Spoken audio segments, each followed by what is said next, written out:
starting. Hello, everyone. Welcome back to the stream. It's me, James. And me, Mary. And this Can't is. believe it. Oh, we Oh, finally found System Shock free.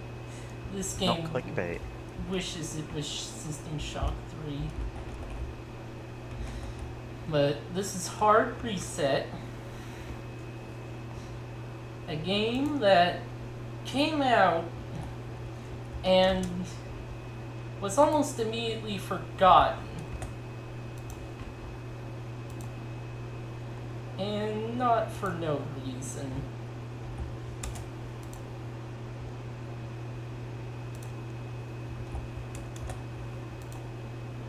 Your tagline is "Let's shoot robots." It's like, is that all? There is more. Yeah, no, I'm just like, But not I'm really just a whole lot more. everything that I saw when I was just scrolling through pictures, going, "What the hell is Hard Reset?" And it's like, oh, it's a perfectly generic cyberpunk shooter from the look of all of these images.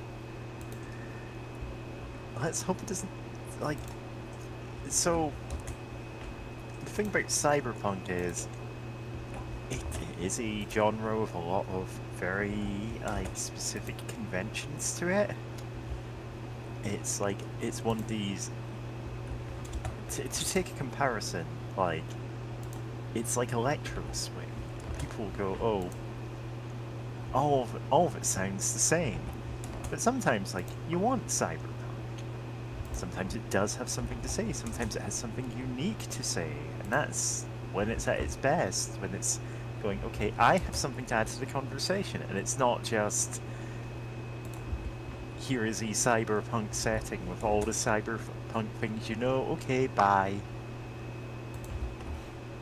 Yep. There was a game that Tank was streaming, I am blanking on its name, it's something Nights.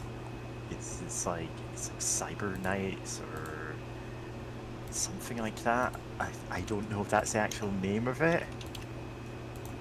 Cyber Knights Flashpoint. Yeah, which is a competent enough game in its own right. It's just everything we had seen of the cyberpunk setting in it, in that initial stream of it, was just like, you could just file the numbers off this and change the name and it would be any cyberpunk story. And I want this to be something that's like, oh, this is saying something, this has some memorable character or some, cool take on, oh, actually the corporation that runs the planet does this, or whatever. As it is, it's not a terrible game. If anything, it's a pretty decent game. It's Cyberpunk XCOM. And that's really all that it feels like it has. I will say right now, I don't think this Yeah. game reaches that level. Oh no. January 17th, 2436, Sector 6, Resource City. HQ, Fletcher here. Patrol completed. I'll be at Kill's Moonshine. Have someone join me after the shift is over. I don't like to drink alone. Most of the days are like this. I'm a proud soldier of the corporation. Others like me are made by the Mediarty. We sentinels of the sanctuary, the defenders of the soul. Music, tactical fun. We defend the sanctuary, a network that holds billions of digitalized personalities and human beings. Machines are hiding. The corporation's eggheads proposed a theory ignoring the existence of an unsurpassable revolutionary limit of the current AI. That doesn't age well. Any mention of AI isn't aging well at this point. because the AI, quote unquote, that we have sucks.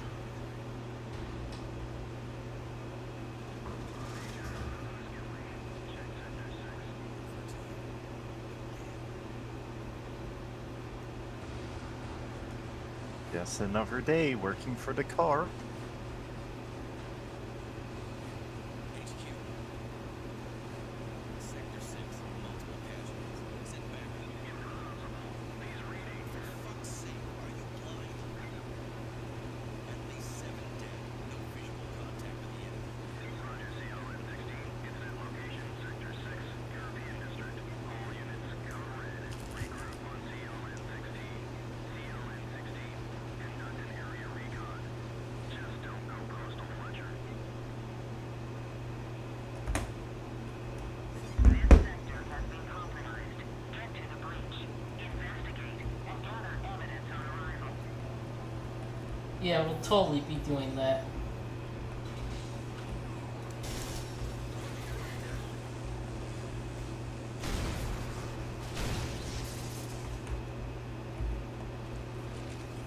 God, the anarchy symbol, like, less than 10 seconds of playtime into the game.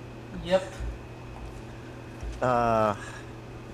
Full anarchy now.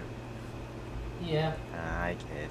I think it's more socialism, communism, but like anarchy. Yeah, it's adjacent enough. Either one would be better than the current state we have now.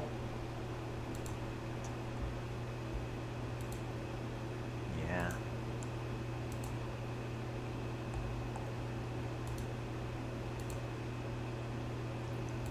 Are you there, James? Yeah, I'm just... Okay, it's sorry. It's just like when. Sorry.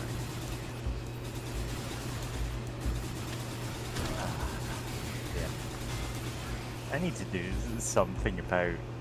Like, I need to not stress out so much about dead air and the. Like, oh, has the stream just suddenly ended without me knowing, kind of thing.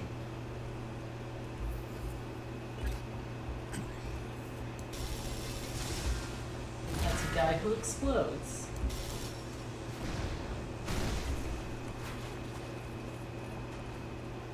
In secret. I'm the basic enemy who explodes when you get close.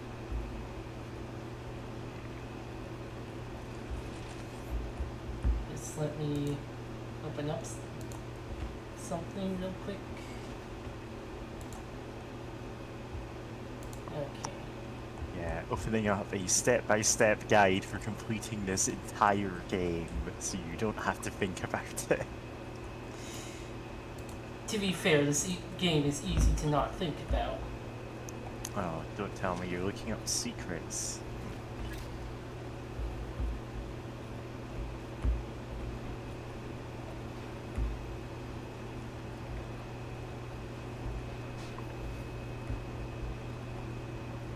This game came out in like 2011, which was Uh-huh. pretty deep in the Call of Duty takeover. Yeah. It does have that kind of quality to it, yeah. Yeah.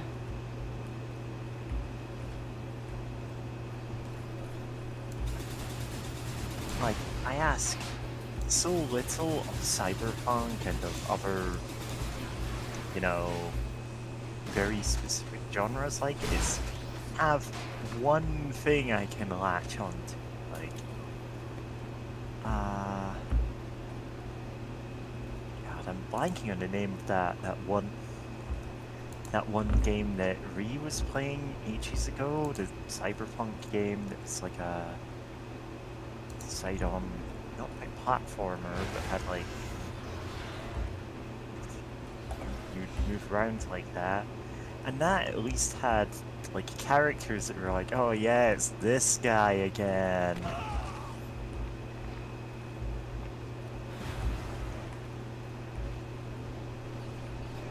It also had the guy who really invested in upgrading his robot arms to be like a Murdertron or something. I can't remember the name.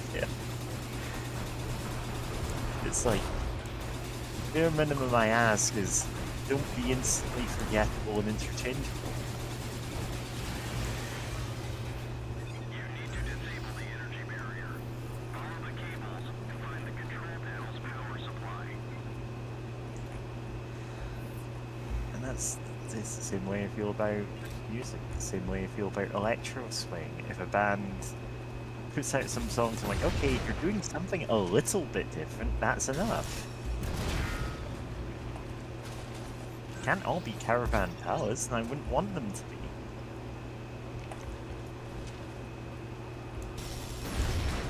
Alright, I just got electro swing on the mind because I spent like an hour earlier editing together like a video with Cat Groove by Power of Stellar, and it's like one of those horse girls from that gacha game.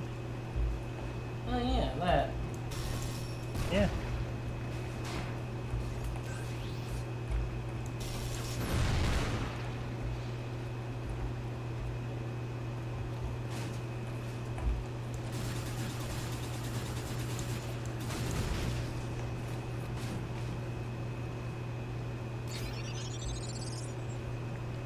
Secret found.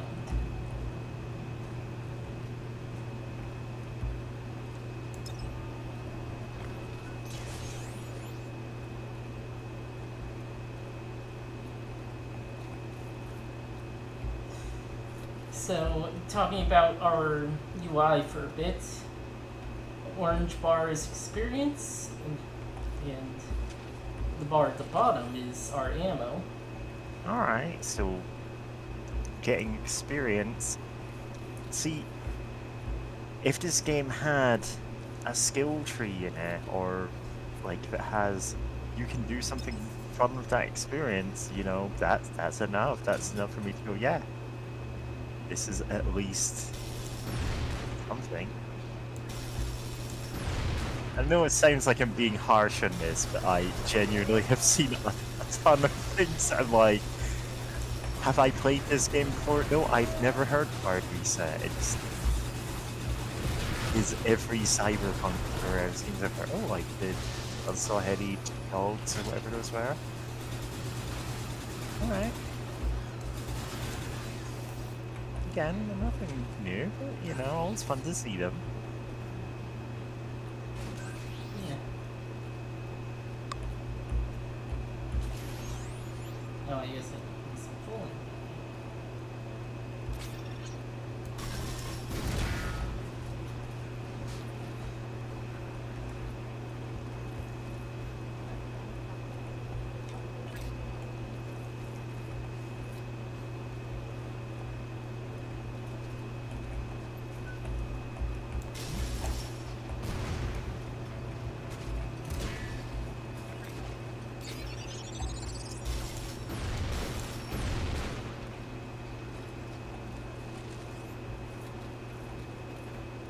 And still talking about the UI, but green bar is health, yellow bar is armor, which regenerates but doesn't work like Halo shields, so yeah. And there's a blue bar under it that's stamina. Don't want your stamina meter to get too low. Oh. I was gonna say, and then you can't sprint, but mercifully, it doesn't seem to be one of the games that just gives you 2 seconds of running. Yeah, it is. Yeah. And remember, if you see any car that looks like a Cybertruck, you need to blow it up, no matter the cost. 'Cause at least these are cyberpunk cars. I'm like, yeah, okay. Nothing wrong with them. Curfew strictly enforced. Work better, be fit.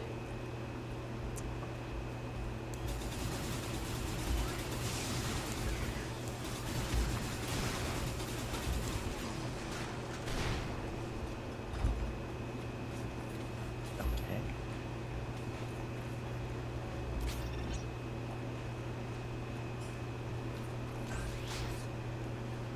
It's a good thing we've got our trusty orb gun.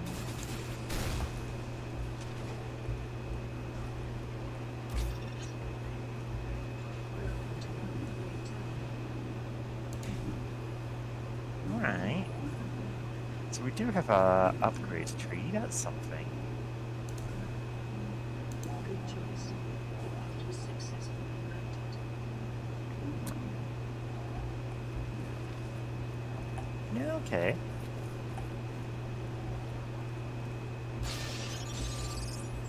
No, you know what? I'm looking at this and I'm going, this is perfectly competent for 2011. Yeah. And it seems like I got everything here. And hey, I got another level.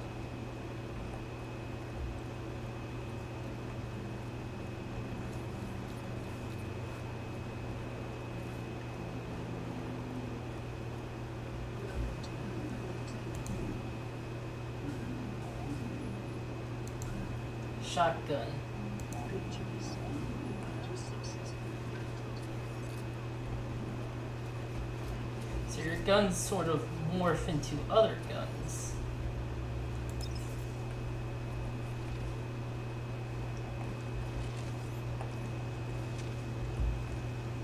Man, the car washes in the future, just, they're so harsh.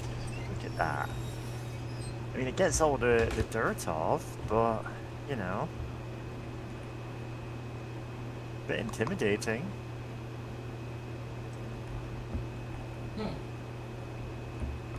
Check.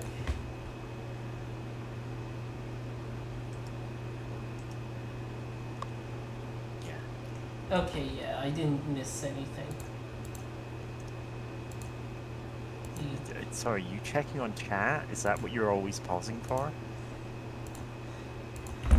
Just checking to see if I missed the upgrade items. Oh, okay. Is this going to be a game where you need 100% of the items, or... What? Alright.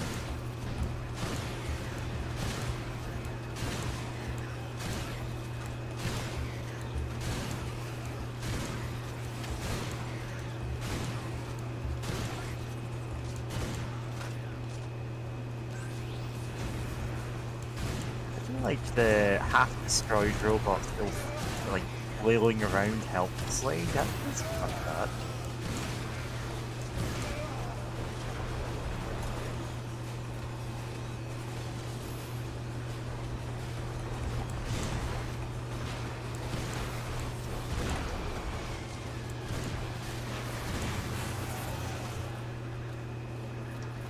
Filled all of the robots with miso soup.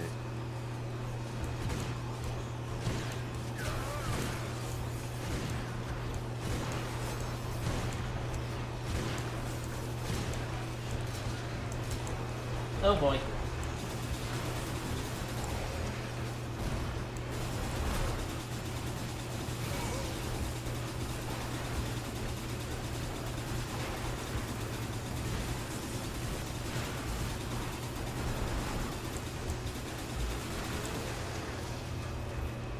So ammo does regenerate, but only up to a point.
Okay.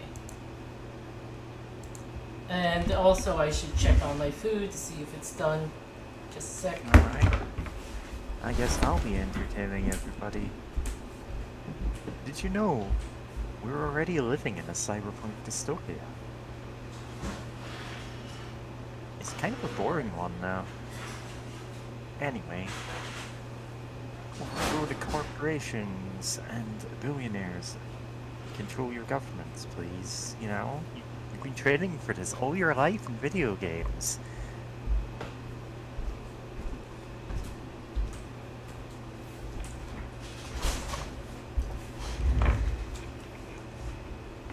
Yeah. Yeah. Okay.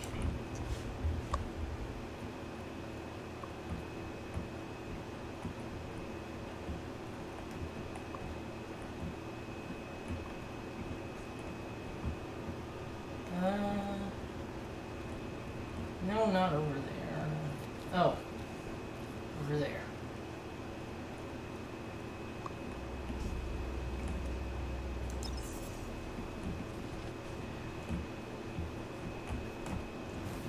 Ah, crap.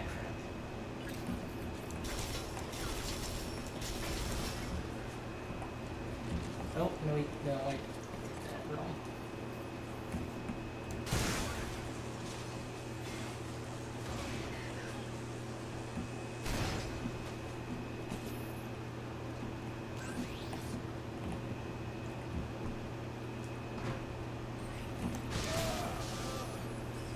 That was rude, game.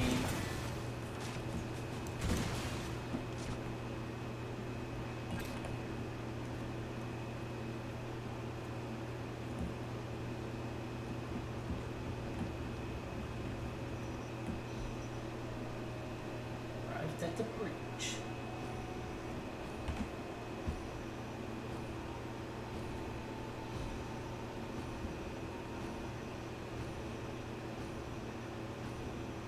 It sure is a score. I'm not gonna care about the score.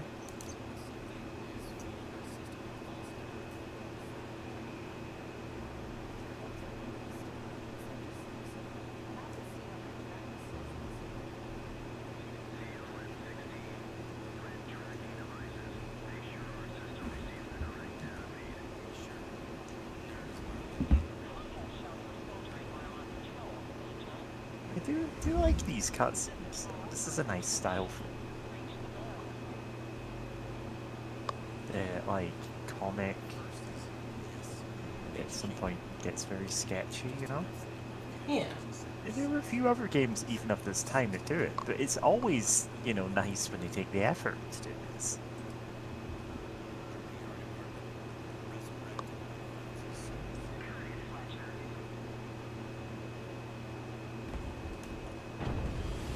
A few blocks away, in one of the alleyways near the viewing tower, you will find a generator. Plant the first tracking device there.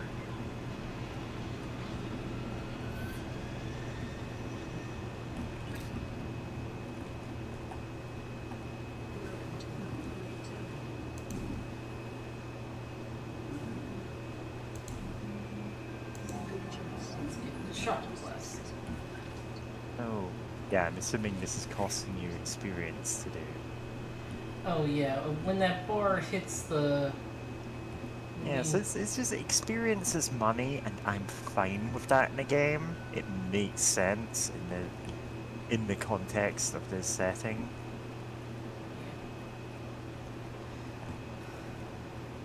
Like, quite explicitly, yeah, you are getting paid for all the robots you blow up.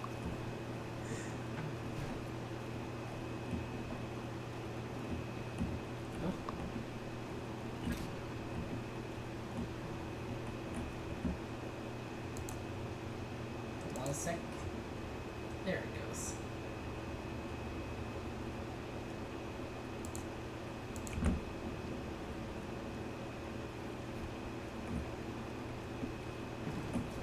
Oh, You could have had let's shoot robots for money in Hard Reset.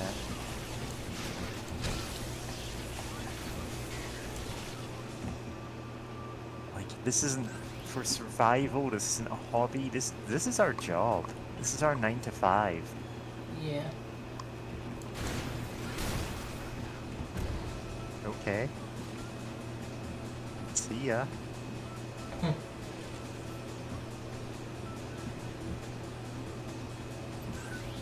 Music's alright too.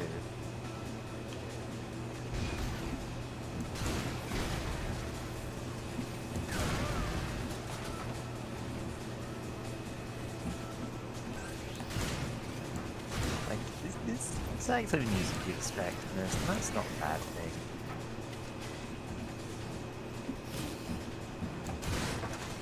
Unfortunately, this leaves me with the feeling that eventually I'll just run out of things to say about the game. It's like, it's not bad. It's not like standout amazing either. It's fine.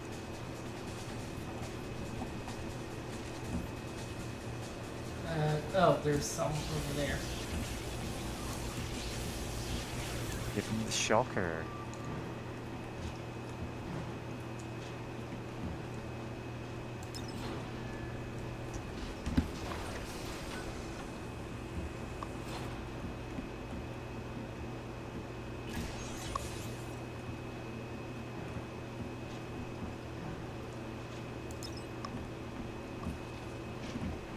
Huh, never seen that.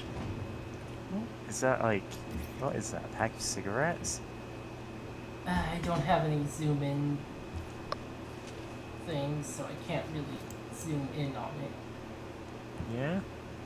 I'm just like looking at that and going, that is a cigarette packet shape thing. I don't know if that's what it is. Ah, they couldn't have predicted vaping.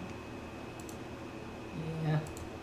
Well, you could have, but that's not the point. Yep, check.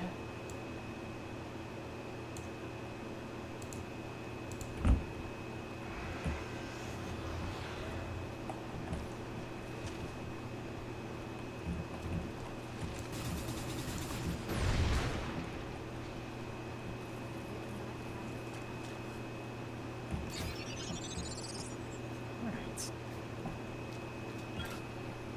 Curfew strictly enforced. I want you tucked into your cyber bed before, you know, cyber bedtime.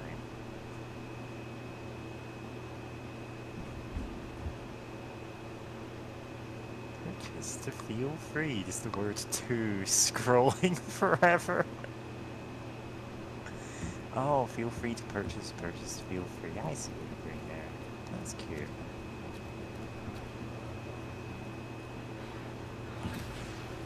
Oh, watch out, here's a big boy.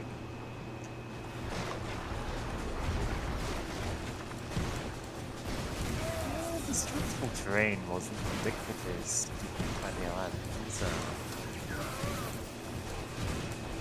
I'm assuming it's that which is pretty good, okay?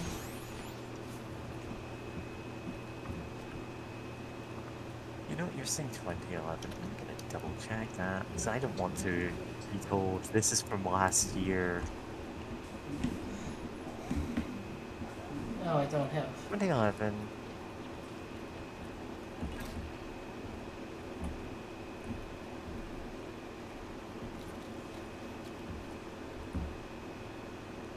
Mixed or average reviews. It's hovering around the 7.5 out of 10 mark for a lot of these. It's like, yeah, it's okay.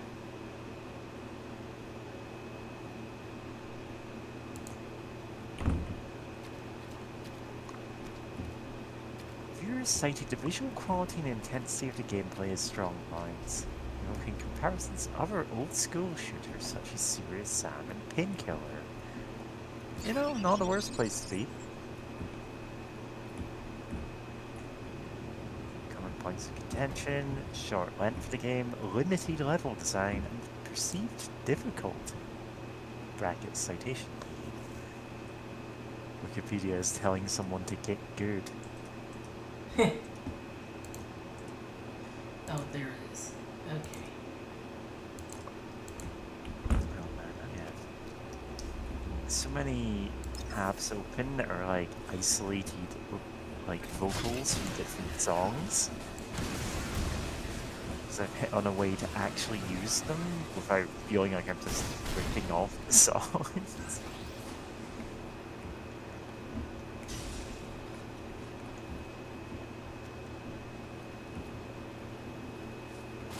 Like I've got Vaporwave's song, which just takes a couple of lines from a much, like, very different song, recontextualizes them in a fun way.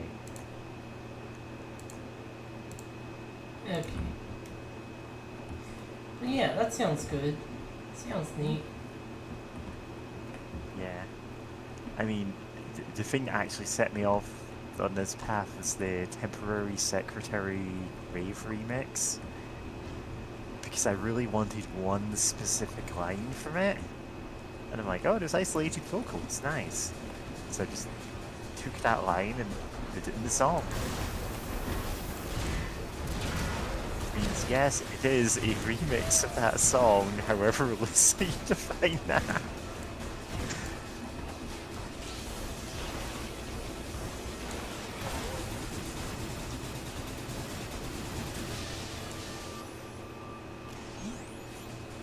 Okay. Oh boy. Oh, it's the bomb enemies. Oh, Watch out, it'll explode next to you. Here comes a special boy.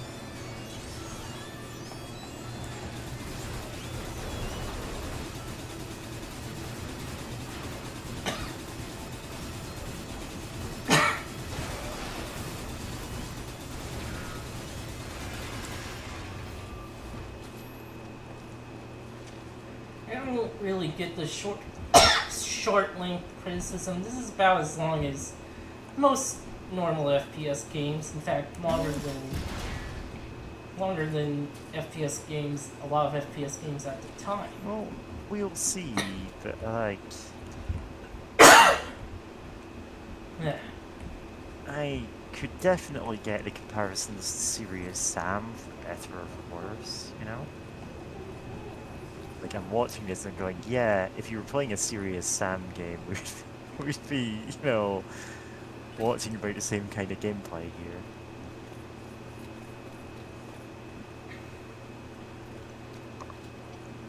And what is that big glowing sign up top say? No, that one. You've seen that. No, not the one. Turn to your left. Oh wait, left. Immediately turn to your right. Biomass. That's all it says. One less thing to worry about. Okay, there. Waste. Like, they're like a sewage company, a garbage company. I don't know. They're just called biomass. Oh, Biomass. One less thing to worry about.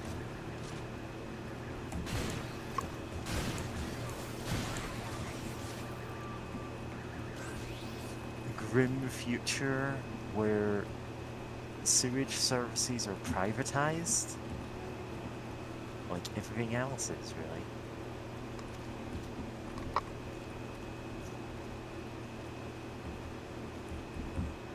Is that science and drugs? Or is something else ends with G and an S? Whatever.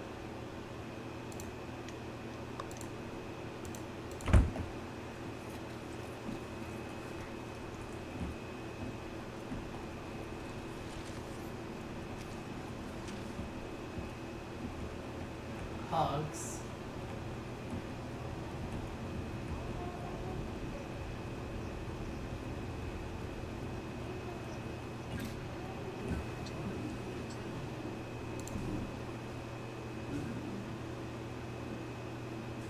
Max weapon capacity.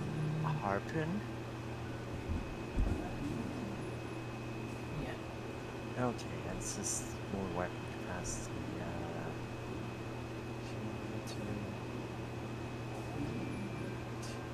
Medical module. Breaches. 56.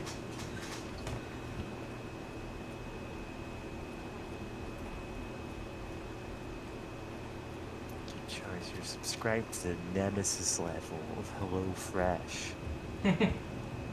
We will send you a cyberpunk meal every week. It'll come in cube form.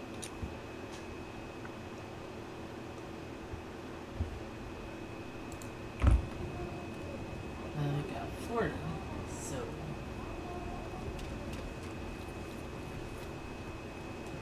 you also can't upgrade your stamina.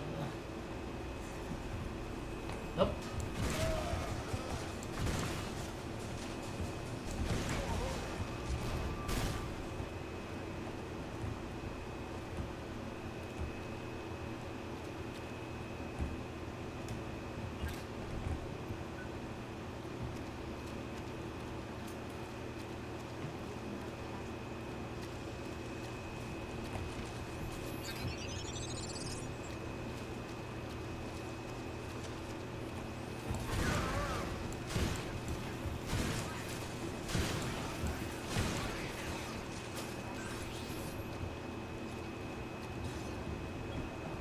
This generator was powered off in order to breach the city's barriers. Plant the first tracking device here.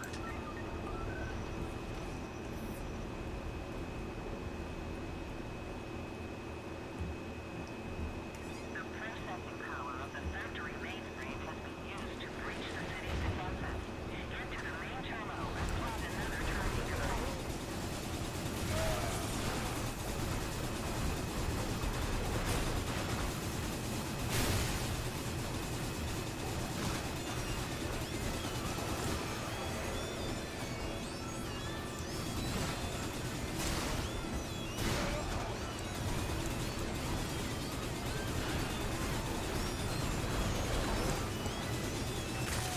Ah, damn it.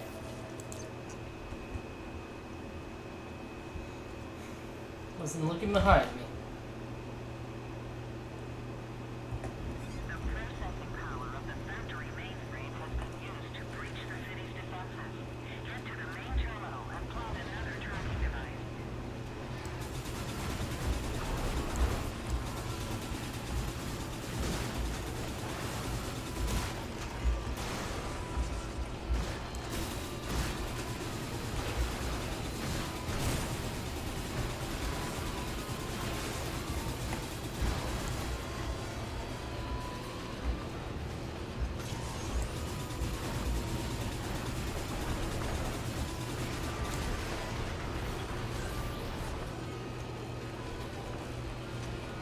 Oh, there's... There.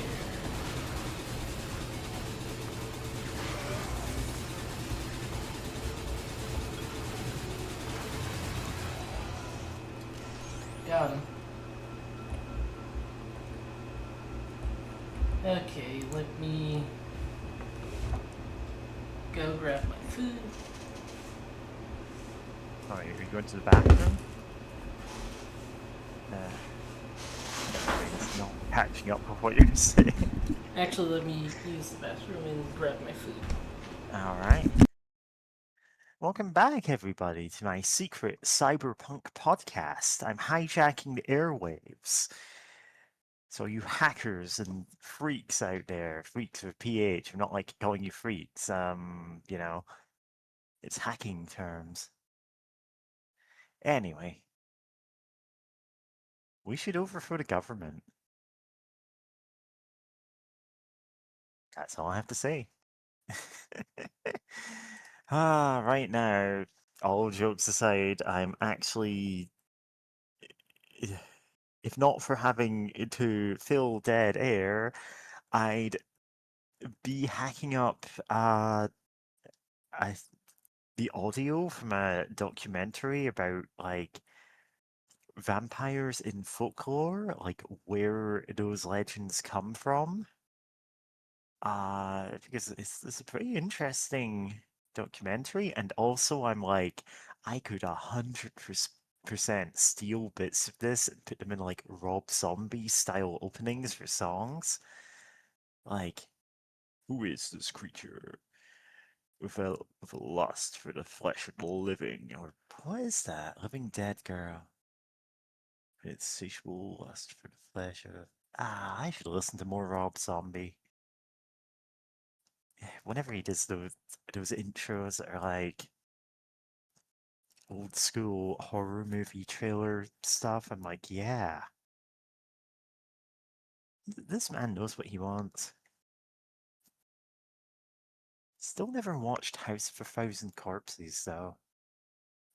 It's like, most days I could handle, like, maybe one or two corpses at most. A thousand's a bit much of a commitment for one movie.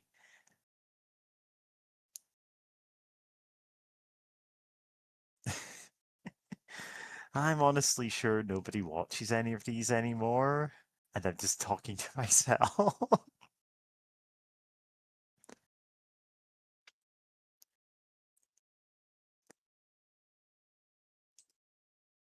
Huh.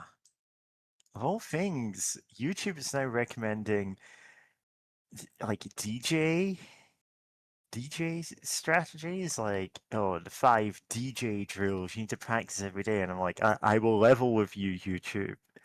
Nobody has been what you would classically call a disc jockey in well over 2 decades. The the technology has changed so much.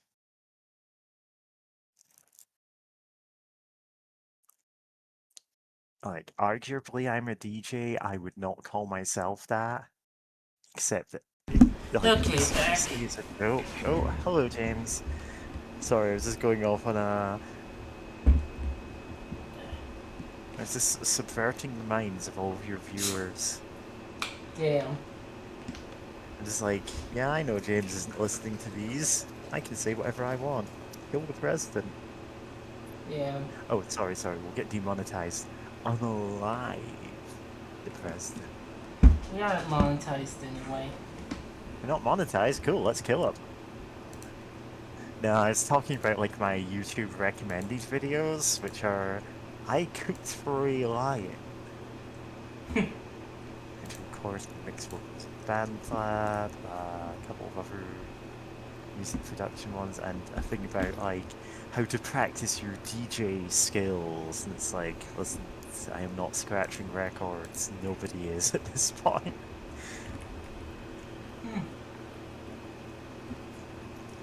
Like, DJing, even with modern technology, is a skill. It's just a very different skill to what it once was.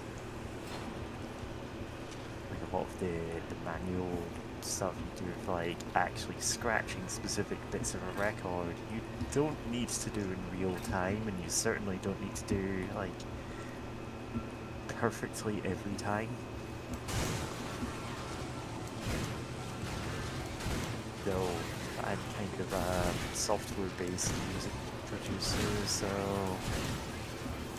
my side of things, I'm just artificially adding scratches in later if it feels like it needs them. And indeed, sometimes it does. When I'm doing like electro swing stuff, when I'm doing, you know, the weird techno ones, and like sometimes, yeah, it feels like it needs the scratchies, or it needs some kind of, you know, like tape hiss, or, you know, all those effects I use to make my vaporwave sound like it's underwater.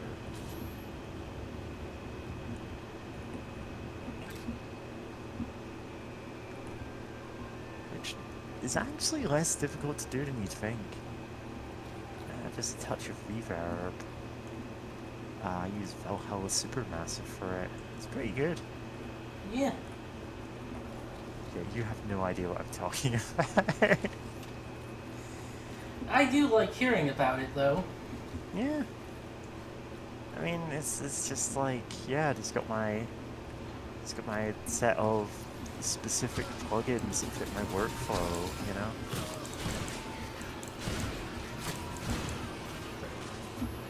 While I could be using an even more modern setup than what I have here, I'm fine with using it's such an old version of Cakewalk that it's deprecated and will never be updated again. Because I'm like, this is an advantage to me. Yeah.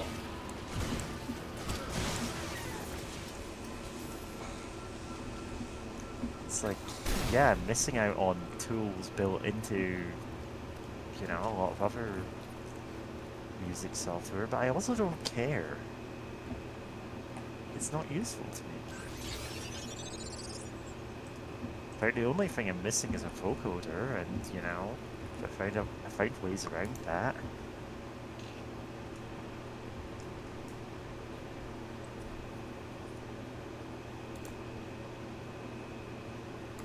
So for the viewers wondering why James keeps pausing, it's because she's going into the cyberverse to like hack into the network, discover where secret rooms are. Yeah. That's pretty much it. Like she just pauses time and like goes into her mind palace. Okay, this is... It's a cool gameplay mechanic that is in every game that has ever been created. No, the items. That's one of the Believing. most annoying secrets. Genuinely, if they had something like this, but like you miss the timing and all the items just get crushed in front of you, I would like imagine that in a game. Damn it. Like you're trying to double jump your way onto it. Sort of. Yeah. Cyberpunk double jump.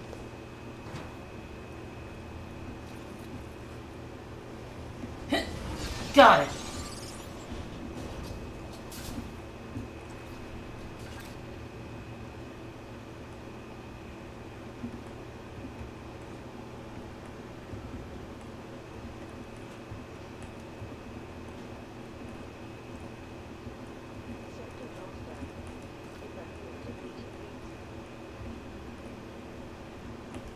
Oh.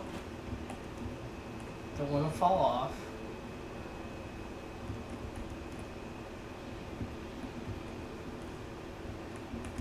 Fuck!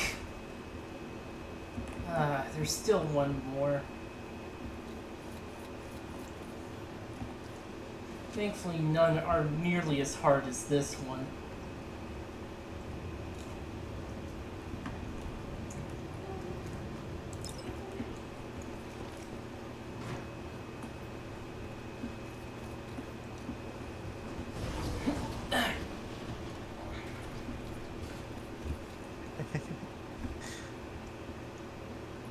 Yeah, So precise. this is enrichment for cyberpunks.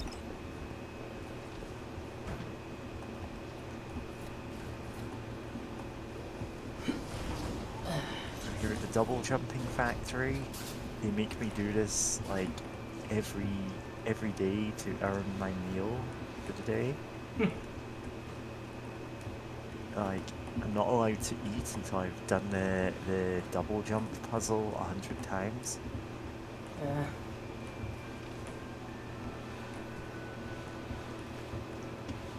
The backside, flat screen monitor. What else? You trying to jump up onto there? Yep. It's, I don't think it's Source Engine, so you're not going to be able to do the crouch jump to get up there. nope. In fact, we can't crouch at all. Oh man. Things we lose when we turn ourselves into a cyborg killing machine include apparently the use of our knees.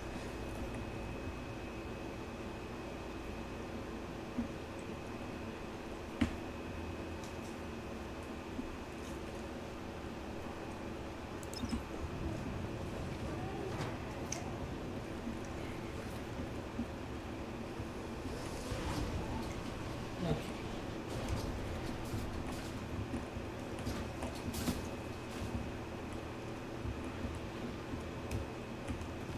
Ah, damn it.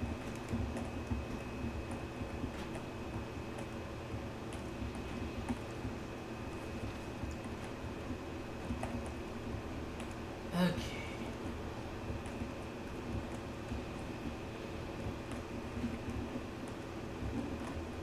Okay, there we go.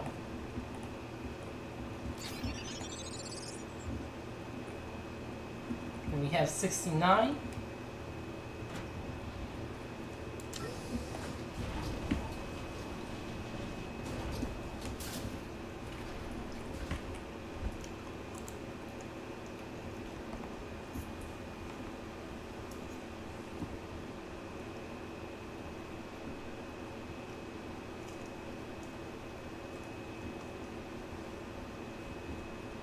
Okay.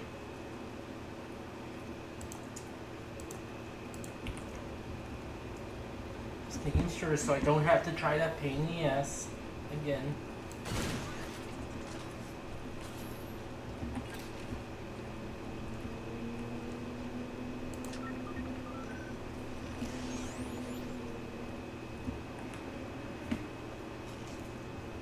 Good job. We have received the data. The mainframe was used to create the breach. We need more data. Find the closest antenna array and cloud tracking device.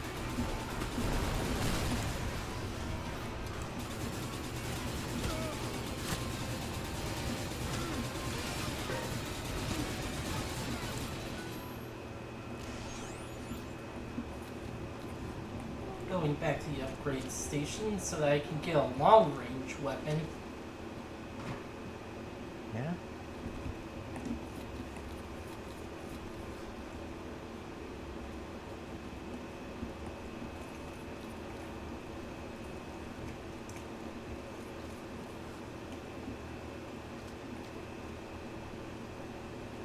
Welcome to Upgrade Tower. Ah, not yet.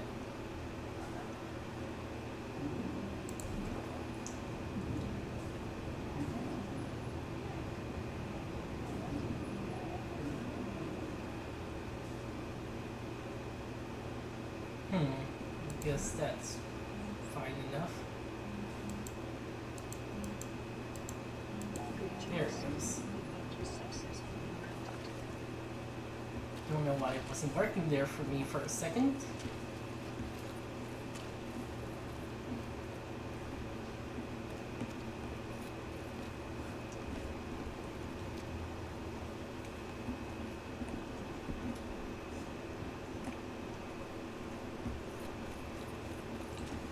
I really should actually just bundle up all of the loops that I made. Well, I only made a few of them for streamers, but I'm like, you know what? I can just put them on Bandcamp now that the free music guy from YouTube has apparently switched to making music with AI and nothing else.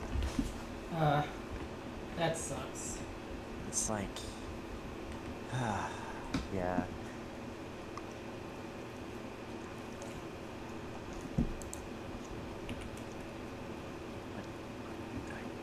I could make more loops like that, I just don't know what people want. And since I was asked for specific things with the set of them that I did,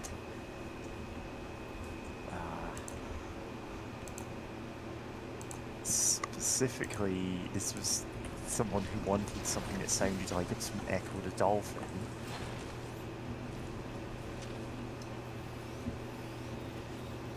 Yeah. So I did a couple of different takes on that.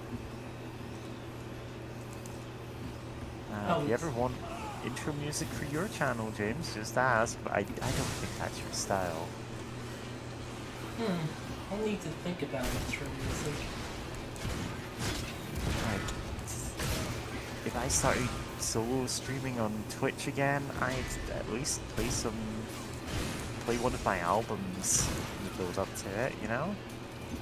Because going live for 10 minutes, here's 10 minutes of Vaporwave.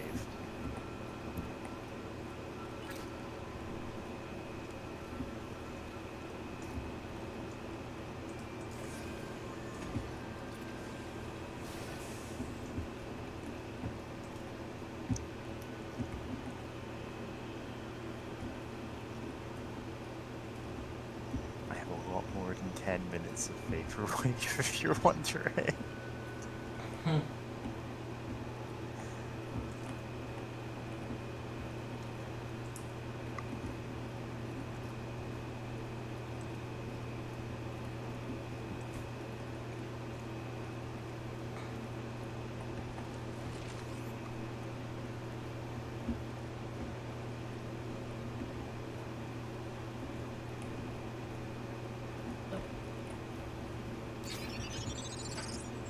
that was supposed to be a secret.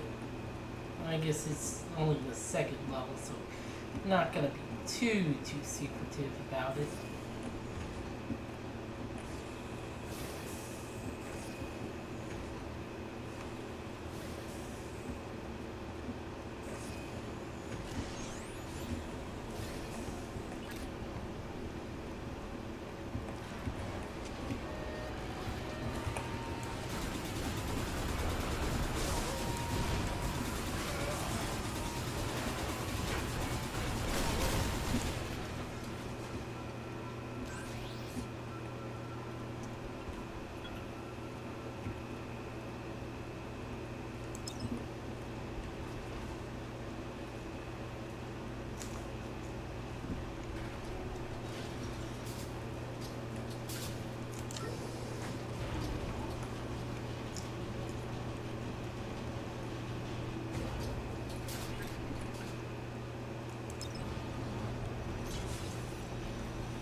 Perfect.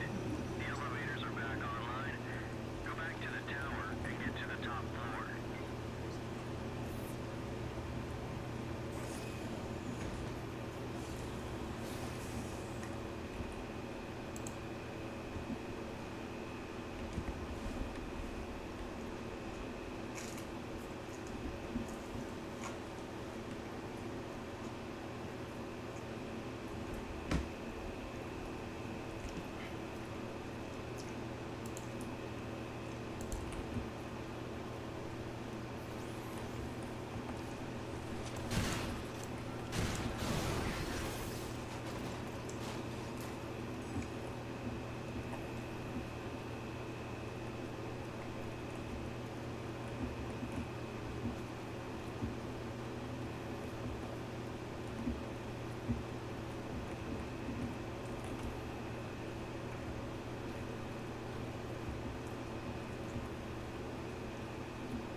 Oh, there's a button.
I think I only talked about this when you were away, but the thing I'm getting clips from right now are just taking vocals from a documentary about like the history of vampires and folklore. Did I mention that? I don't know. Just because I clicked around it and I'm like, oh, actually, there's some of stuff here that I could just use in the intro for song. I'm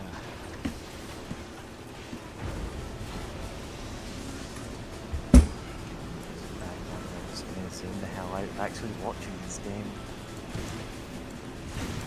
Shout, it's a robot.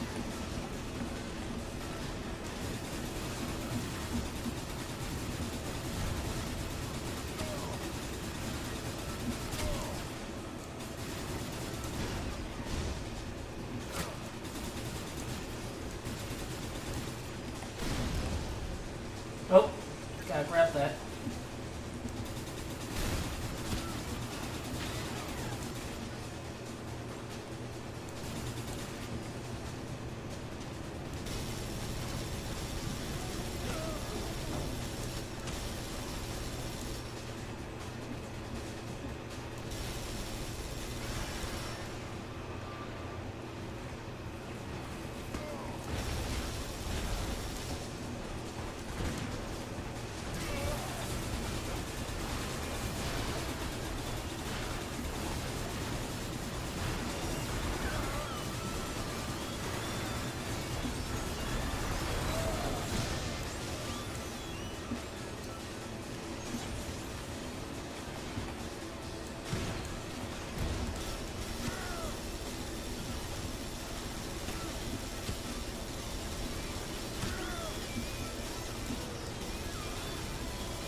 Okay.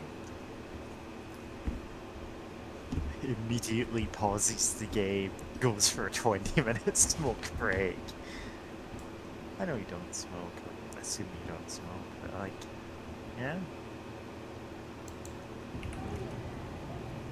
Oh, did I fuck up? Huh? I don't know. I don't have the guide to this game in front of me. Maybe I should. Maybe I should be navigating for you.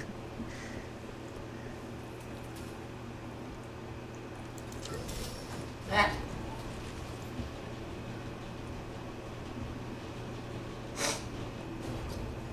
Oh, that actually kind of reminds me. Okay, I didn't fuck up.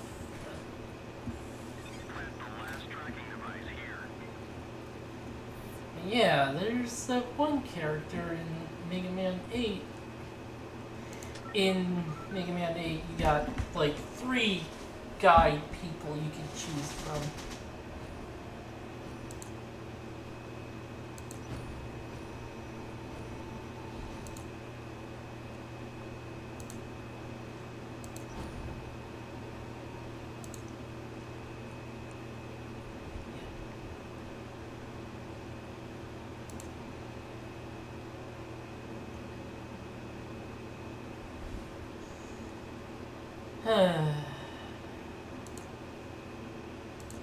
Yeah, Mega Man 8.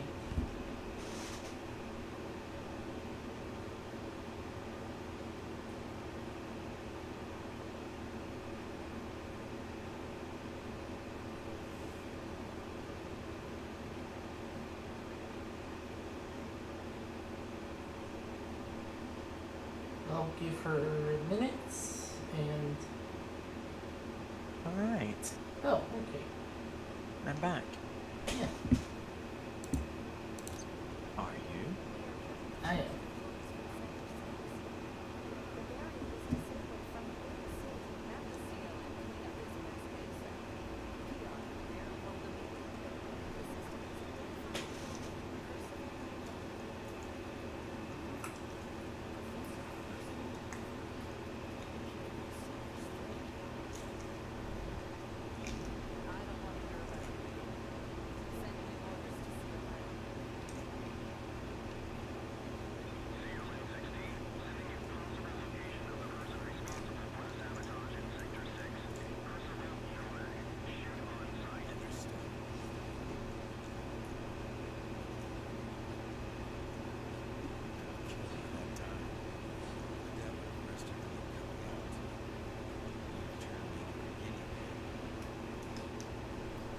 Yeah, not like a lab experiment or anything, just a small rodent.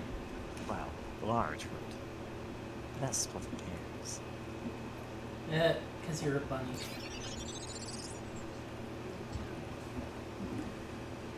But yeah. Earlier you said. Oh, this is like a charged attack. Did I? No, that's different. Earlier. Not what I said. Earlier. James, I think you'll find I did not say this was like a charged attack. Novak is on the run. Follow him to his hideout. Anyway, go ahead. Yeah, earlier you said that you would navigate for me. It reminded I was me saying of, maybe I should be doing that, but go ahead. it reminded me of Mega Man X8, where you could choose from 3 navigators. And one was Ayla, who told you general stuff about the level.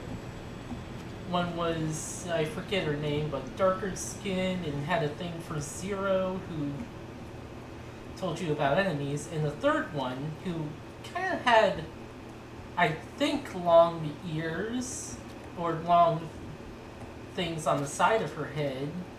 She told you about secrets.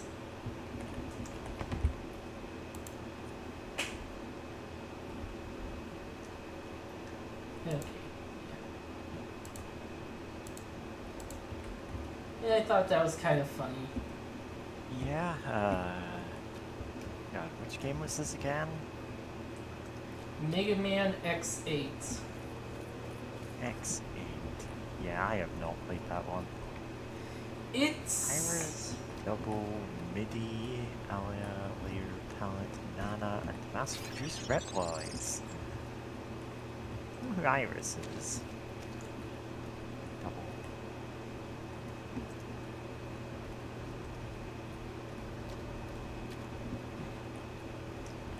MIDI and techno, of course.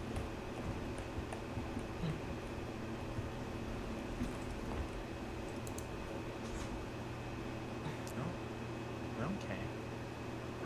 okay. Layer is there, like, hair over eyes, like, that's always very cute. Yeah. Palette has, like, hair vents. Literally.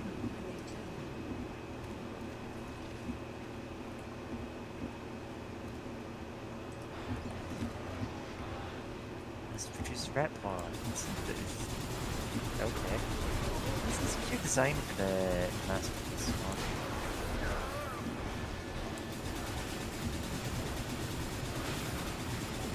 Oh, right.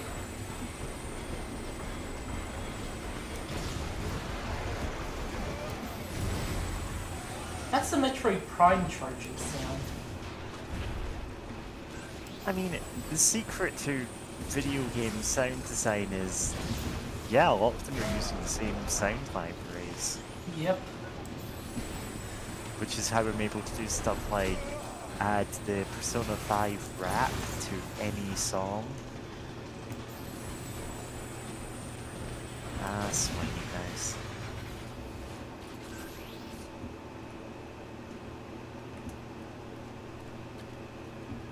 Yeah, but like, there's, you know, CDs of sound libraries of just every sound you could conceivably need for a video game or a movie. Similarly with like video game textures. Right.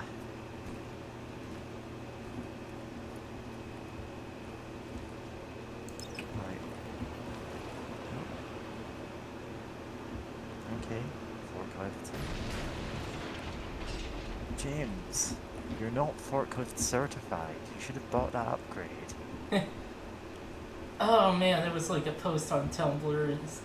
You're saying, asking if your persona can wield heavy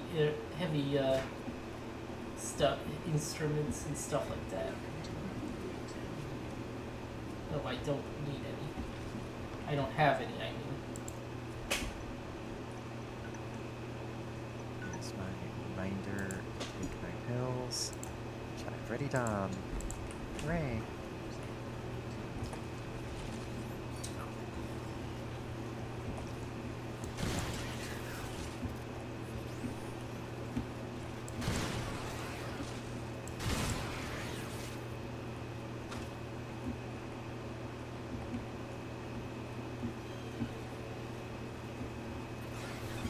Nope. Find what is powering this electric discharge and deactivate it. Thank you, Captain Obvious.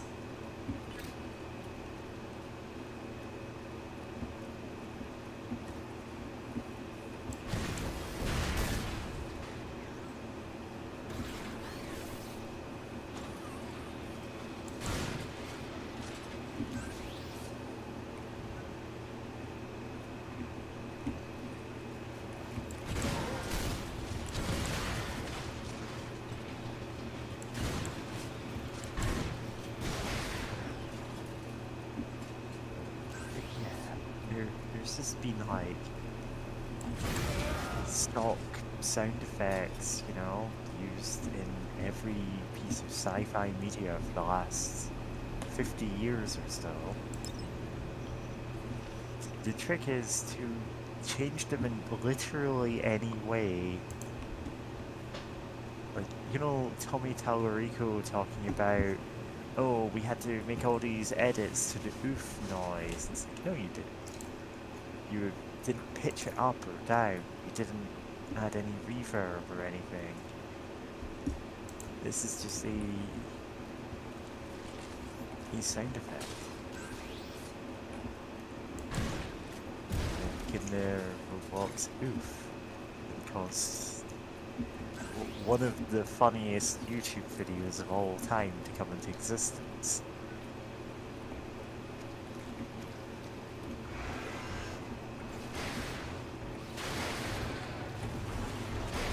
You know, the one that like installs programming in your brain to turn you into a sleeper agent that hunts down and kills Tommy Tallarico. Ah, fuck.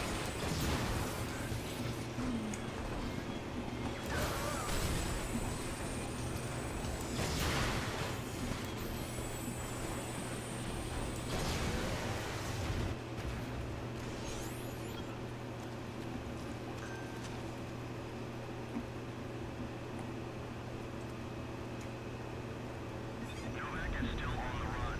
He has raised the energy barrier and cut all power from the control panels. You have to get to the other side. It's just a burning ring of fire. I hurl into a burning ring of fire.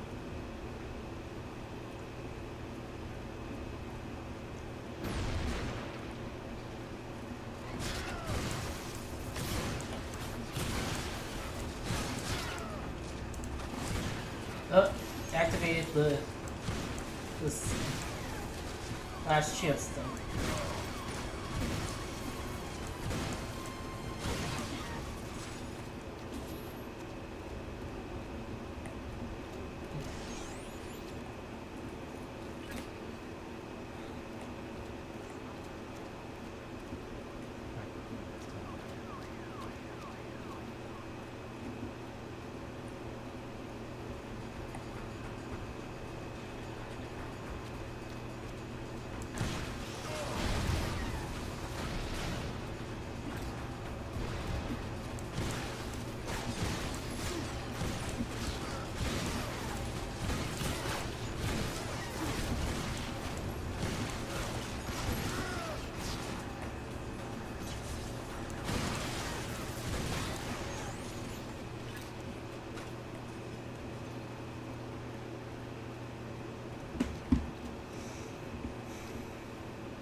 Ah, I forgot something.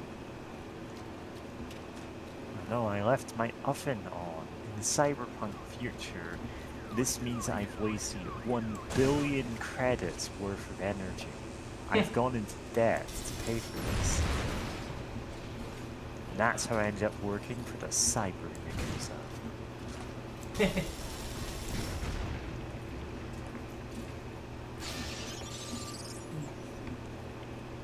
Alright, there we go.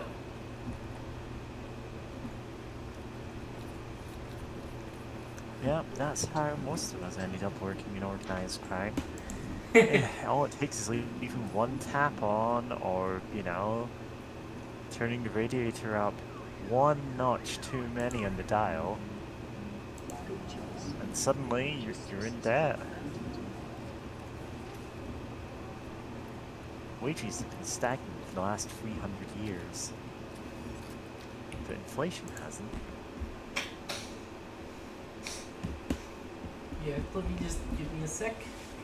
Yeah, honestly, in this cyberpunk future, the most steady paying job that you can hold down is with an organized crime syndicate. All they do is bootleg Beanie Babies, so... yeah, those things really came back around in value.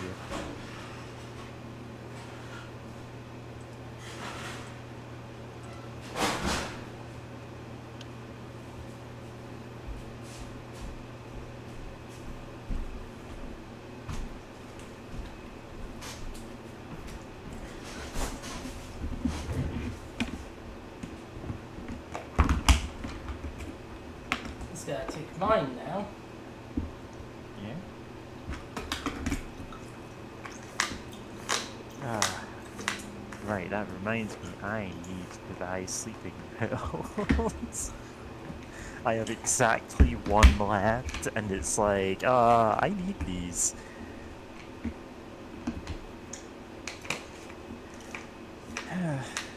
Unfortunately, most of what you can find online is... Oh my god, I'm looking at them on Amazon now, and it's all herbal supplements, because they're strictly regulating who they can sell regular sleeping pills to in the UK. And I'm like, these don't even work on me half the time. The herbal supplements don't work on me any of the time. Wow, this one has lemon balm in it. How relaxing.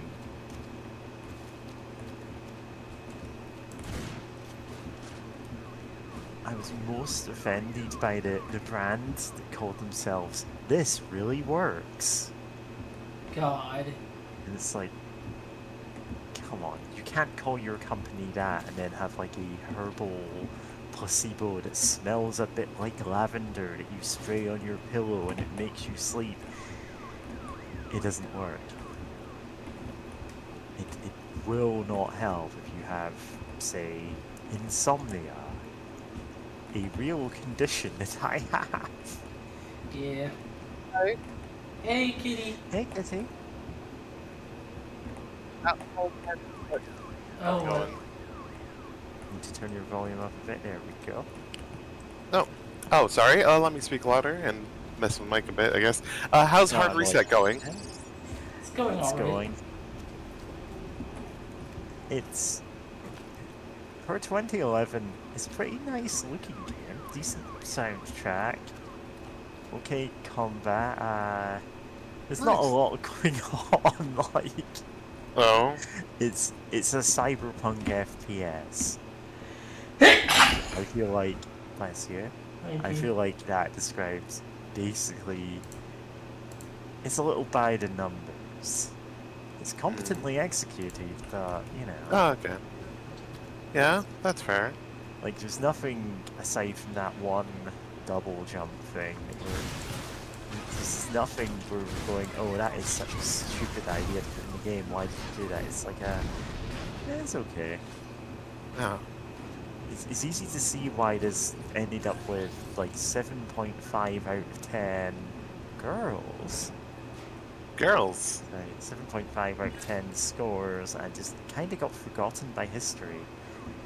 Yeah. Gameplay-wise, it seems a little bit like Serious Sam. But, you Nice. know... This is like hordes of robots rush at you every so often. Uh-huh. Explode. Flying Wild Hog Explode them. makes...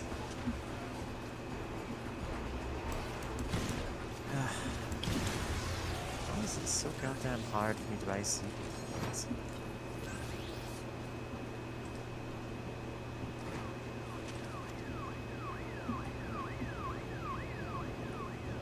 Yeah, gosh.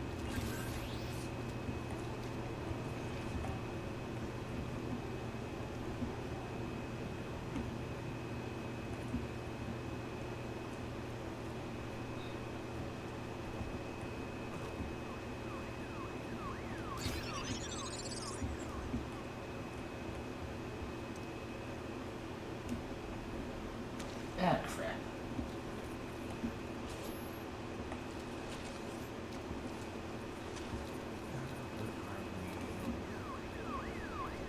Unfortunately, I actually need to check like my message history on eBay to see if this is the one that I bought from. Who just went, yeah, sure, we're sending these. Or Oh. if it's the one that went, actually, pushes up glasses, you need to send your prescription to prove that you need them. And I'm like, I've had insomnia for 20 goddamn years, give me the pills. Yeah. So fucking bonkers. Like, because in the US we can just buy, like, You can just buy, like, a buy big it from the jar of Dollar them. Tree. Yeah. There's like stuff within the Dollar Tree of all places. Like it's just like whatever, and it's like so weird that like Right. UK's like no, like this is fucked up Yeah, and a evil lot of- actually. A lot of it's like a lot of the US is wildly deregulated. We've got the opposite problem where everything is technically illegal for some reason. Yeah, Hence the kerfuffle over the panopticon that the UK government currently want on the internet. yeah, It's yeah. causing so much fallout. Not even New Vegas. Yeah, Not it's even like- New Vegas. New Vegas.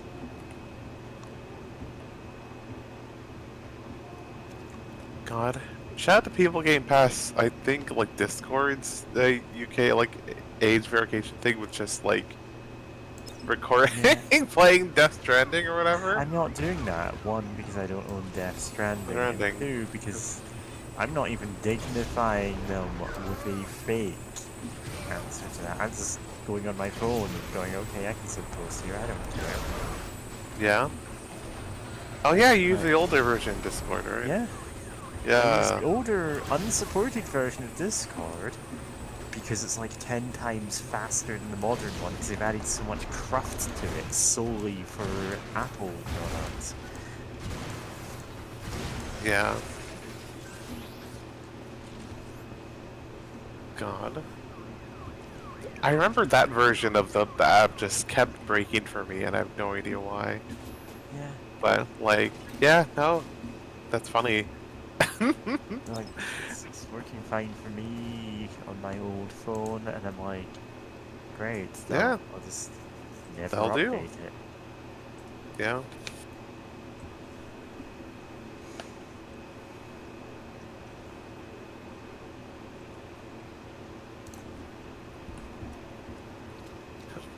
Oh, there it is. That's where I went. Yeah.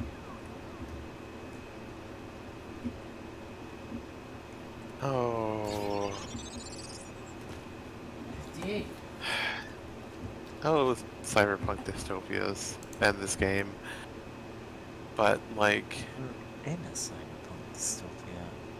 exactly, that's why I said and this game. The corp doesn't even pay us to do anything. Yeah.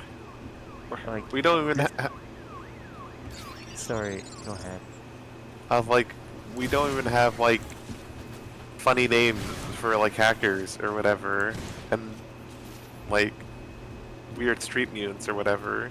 It's just I the dumb we do bullshit. have those, we just call them gamins.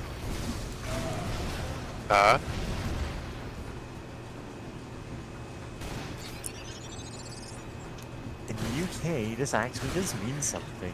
It probably sounds like a non sequitur if you're not from here. Yeah, I was waiting for you to explain it.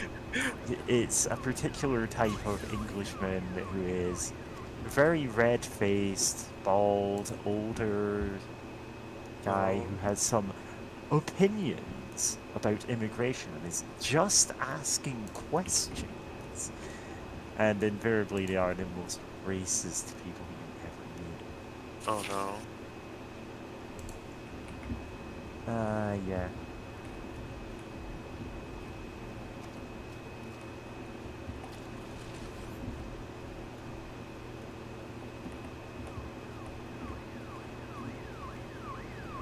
Like, I try not to judge people by their appearance, and you know, there are people who look like this, which is perfectly fine. It's just a weird genre of racist. Yeah. God. Is genre the right word? No, yeah, it Like works. phenotype? No, I guess phenotype also works, but like genre also like tracks. Funny enough, genre is French for gender. Yes. And No, it just kinda genders stuck. are racist. System. I mean, might as well. Like, weird guys have invented 27 genders of male. Ah, yes, the Sigma males. Yeah, and gamma males. Watch out, they have a Gamma radioactive AoE attack. I don't fucking know. I know I've seen it online, like someone posting like some screenshots of these, those websites where people post like stuff like that, and it's like, That's oh, what okay. a gamma male is. What is- A gamma male, isn't that A gamma- Bruce Banner? A gamma male is described as intelligent, romantic, and empathetic. While he Oh has my some god. feminine traits, he has difficulty understanding and dating women. It's just horoscopes. It's It's- horoscopes. And they- or you're describing like every egg I have ever met. God. Gamma male, Yeah. it's not too late. It's not you too can late. explore the real other genders. Yeah. God. Yeah.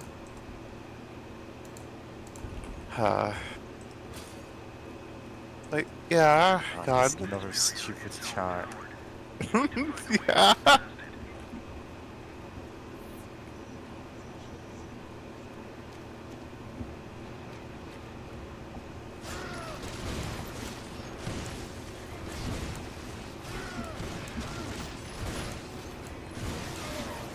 No, speaking since you're mentioning like gamma male sound like every egg you've ever met, I'm now reminded of learning that apparently in the early 2000s,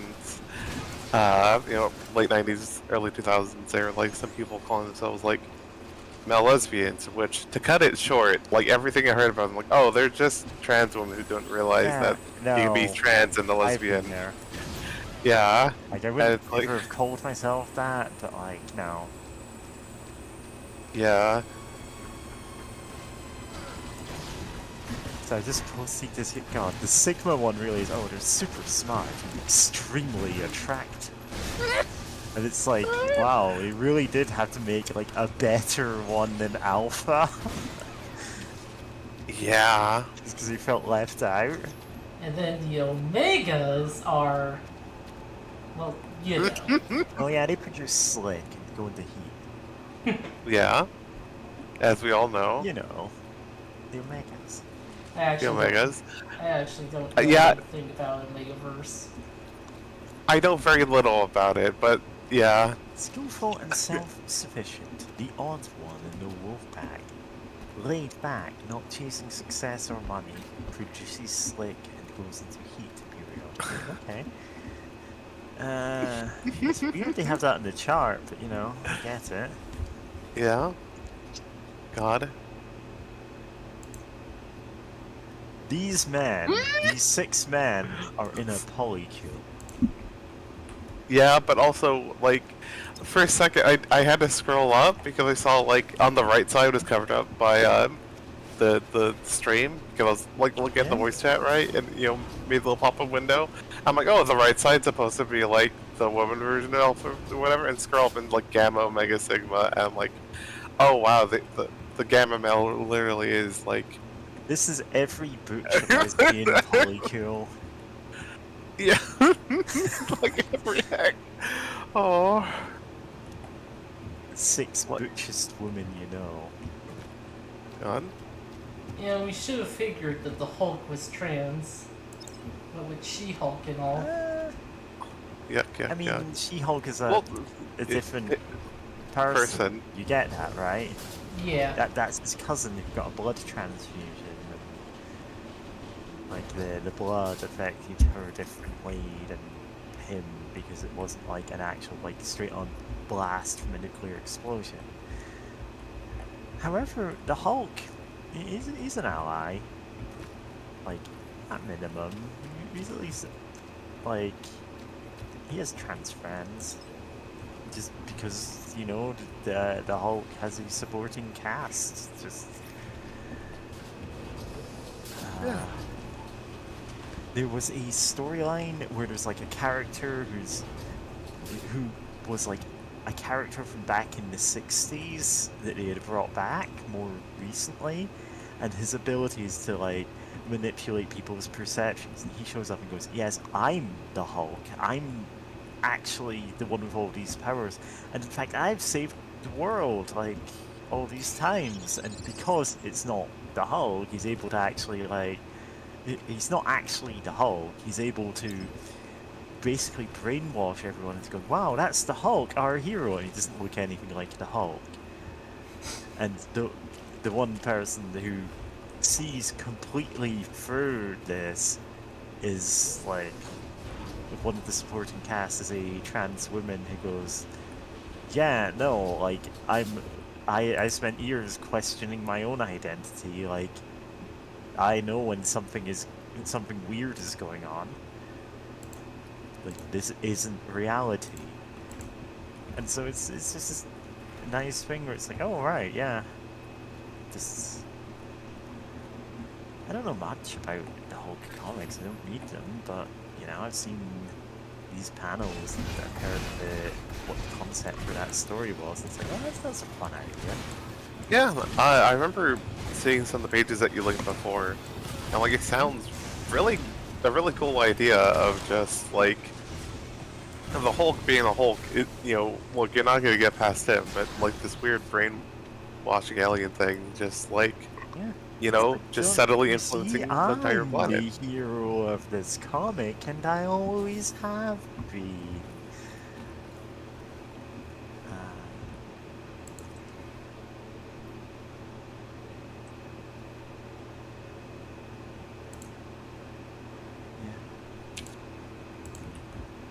I'm getting a lot of followers on Blue Sky who are just not real people that exist.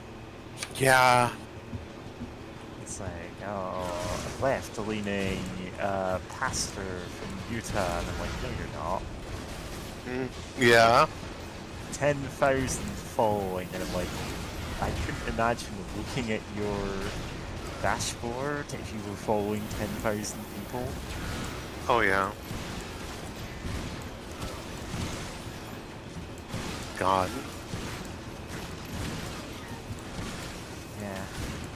There's also always voting blue, and I'm like, get out of my house.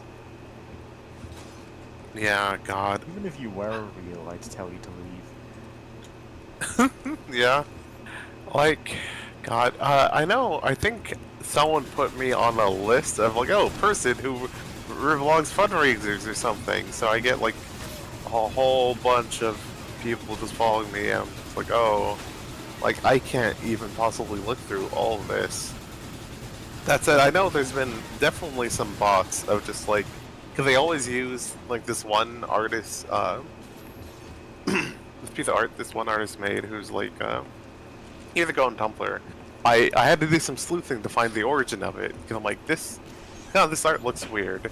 Like, this doesn't look like this person would have like made this art or anything.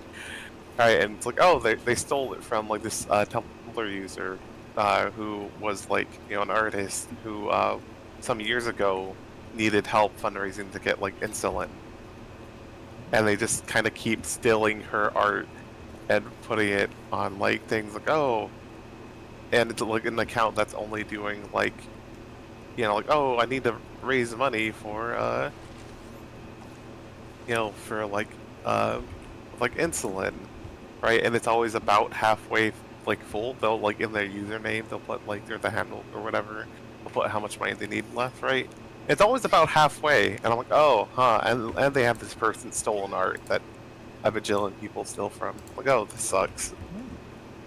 I'm just like, block.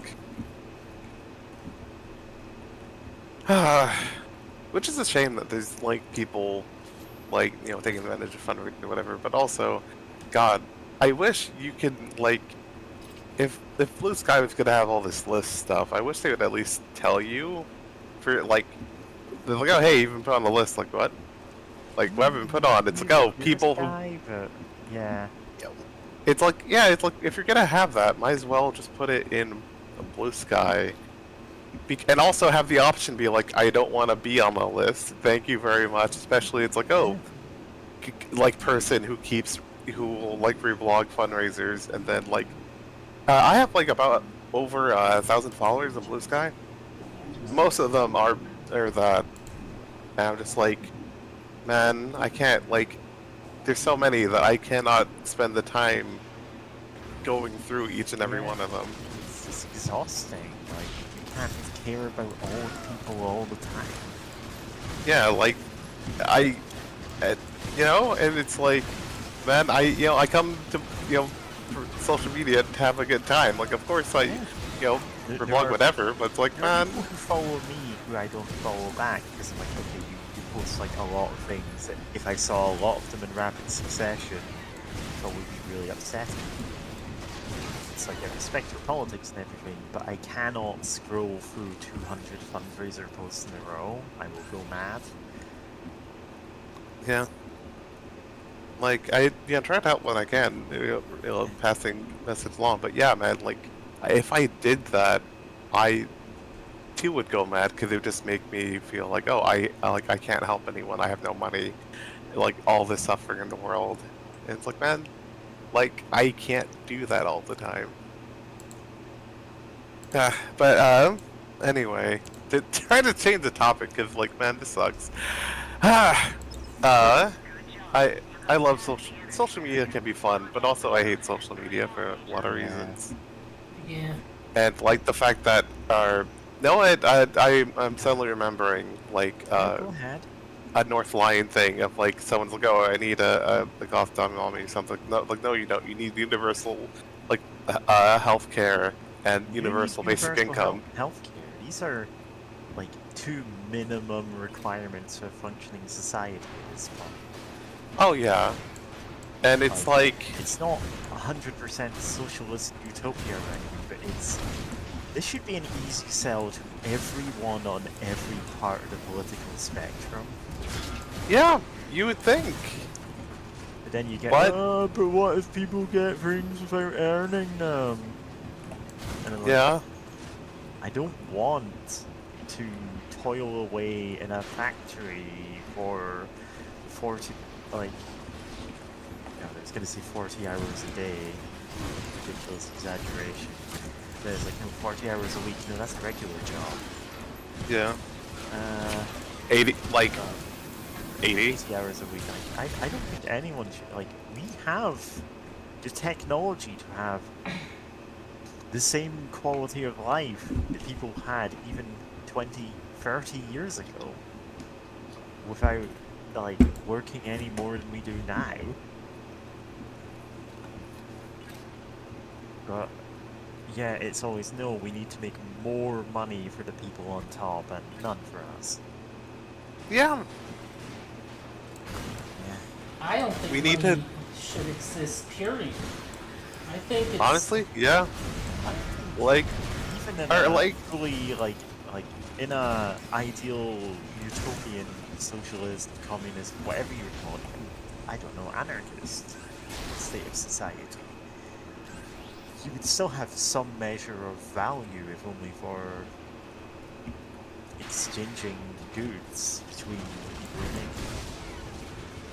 And it's just because it's like, you can go, oh, I'll trade you 3 goats for 5 chickens, but maybe you just don't want 5 chickens. You'd rather have some kind of fungible asset you can swap for something else. Money will have a place, even in that kind of society. well, no, There's no true barter economy. well, I mean, that's a, you know what? It's funny that you mentioned that because I'm reminded of a video I watched talking about like the kind of the talking about the concept of barter economies and how Alright. like they've never existed. Like that idea of like, oh, I'll trade you 5 goats or for like 2 cows. That's never like that. Okay, the idea is like, oh, this is the original like economic model, right? And then money came afterwards. But actually, that never happened Yeah. in history. It's always been money first, and then if something happened, like some sort of barter economy like that. Because a lot of like cultures would have like gift economies where it's like, if you need something, the idea is like you live in a culture where it's like, okay, if I need something, I can like try asking like people in my community for help because it's an equal exchange. If like anyone ever needed me need help from me, then I'll give it to them because I know they'll pay me back, That's, right? That is a thing that's Like- somewhat romanticized and idealized. Like in principle, yeah. Yeah, it's actually existed. Actually, have on some level.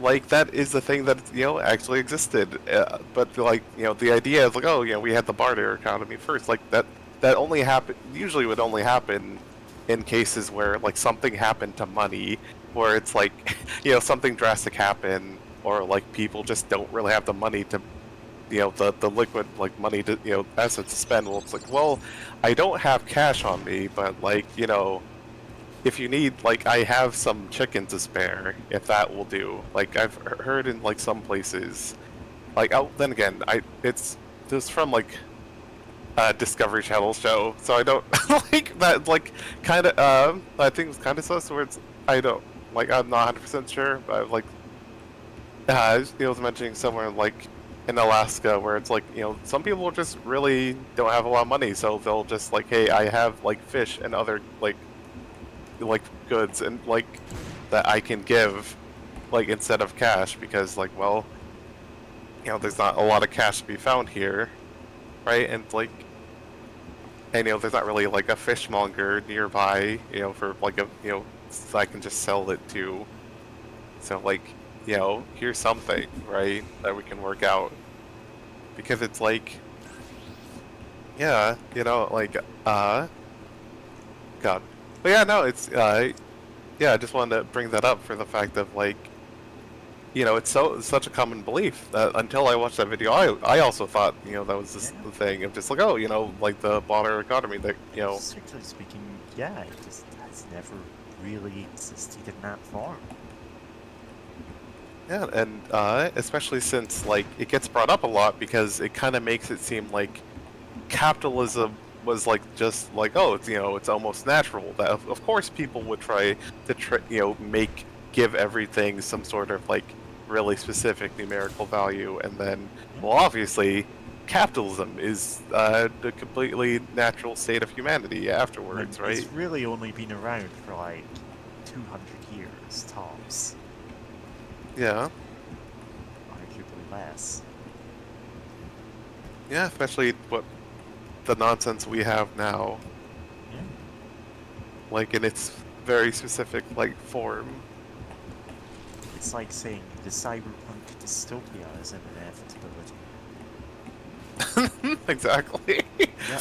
Every possible human civilization converges on a world where the corp runs things, and we eat like synth meat for our meals, and we work in the programming factory for 60 hours a week. Yeah. The one thing that I feel cyberpunk,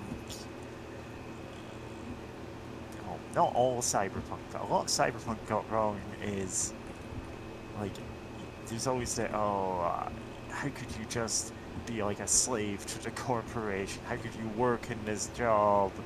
Like, anyone could go and do that job, and I'm like, these jobs don't exist now. Like, Yeah. no one's hiring. This is a dystopia where, in fact, I can't even do that. Like, I don't know. It just feels like a weird, frustrating thing. I'm reading like watching cyberpunk movies or reading stories, and it's just like, oh, I hate my. It's slightly strict, but otherwise like fairly standard 90s office job. Yeah. And I'm like, great, I had 2 job interviews this week. One that ran to 2.5 hours for no fault of my own. Like, I was doing everything perfectly.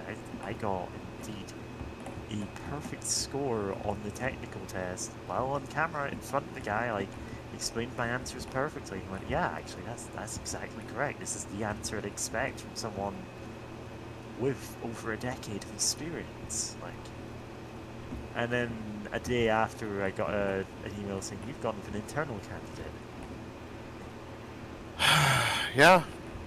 Yeah, guess what Yeah. the other job interview ended in? You've gone with an internal candidate. My God. Feels like I've seen this. Well, the thing is, like, even Marx predicted, oh yeah, proletariats, like the unemployed agitator class that naturally forms, like in conditions like that. But it's not. It's like, it's oddly enough, it's not something I've ever really seen brought up in Cyberpunk. It's like, oh yeah, these hackers deliberately rejected having a job with the corporation, the one corporation everyone works for.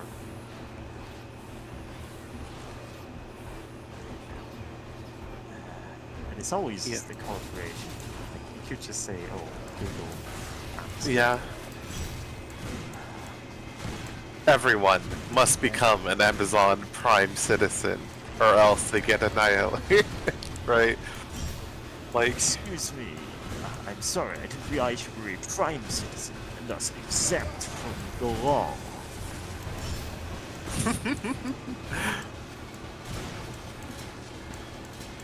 yeah. Year is 2057. Amazon Prime Day is every day. Packages arrive before they are ordered thanks to neural implants predicting every desire. But only the 5 richest cyber barons of Europe can afford the delivery costs.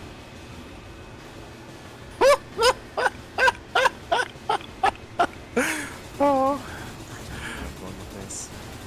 It was funny though. The Europe's 5 richest slaver barons adding that to his boss battle.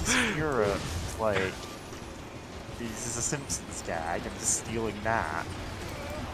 I predict that, like, one day computers will be even bigger than this one. They'll be the size of a whole room.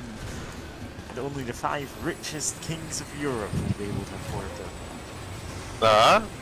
I forgot about that one.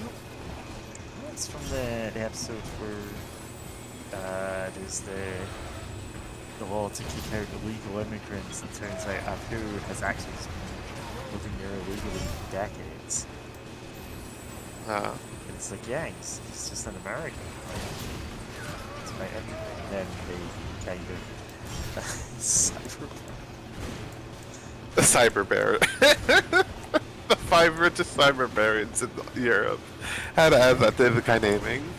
I'm sorry, I just spit out completely nonsensical phrases that sometimes end up being perfect entries there.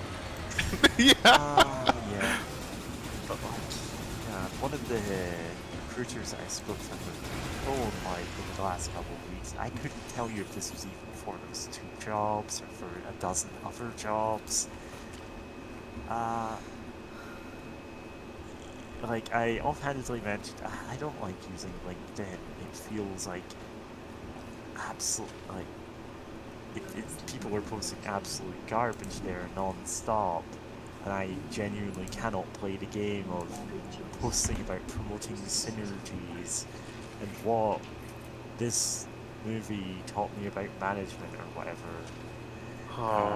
I can't do that non-stop. Like, half the jobs feel like they're fake, and the other half feel like I'm never gonna get hired for them. They've already got someone like, you found a professor. No But way. This recruiter just sulked when I do most of my recruiting on LinkedIn, Oh my god. and I just wanted to say, are you stupid? Yeah. I was about to say you should have been allowed to beat him with hammers. I should be allowed to kill them. Still, the best drop I didn't expect to have in that video.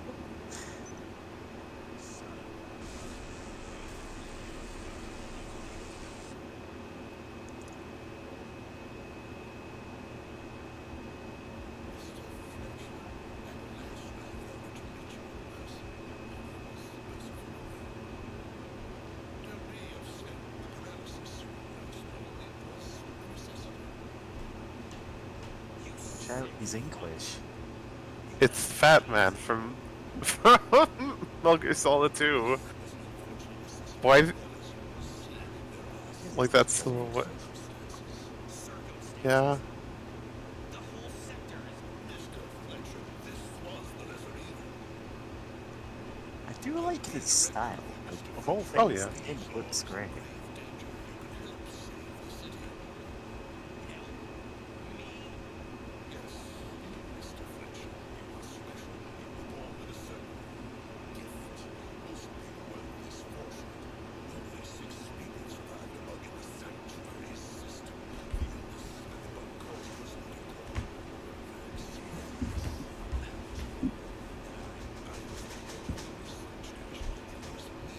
Wow, the guy named Novak.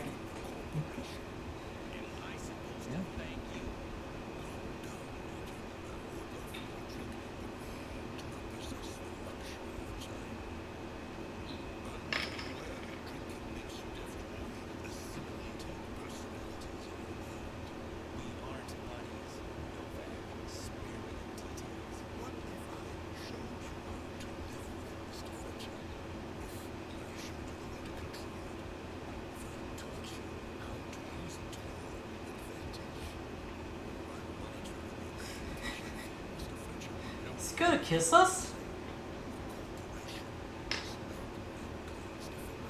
He's just been flirting with his whole conversation and we're not picking up on it. God.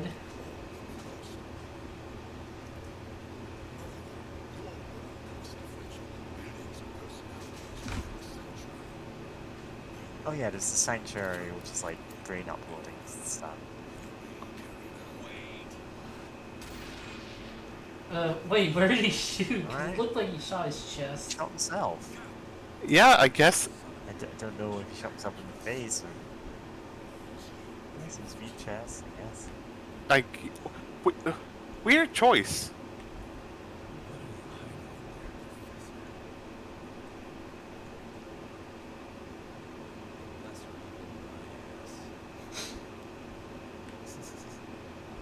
Lesser ass my evil. You know what, like, this guy has already made an impression. I'm like, you know what, this passes the bare minimum for Cyberpunk. I'm like, yeah, okay, why not?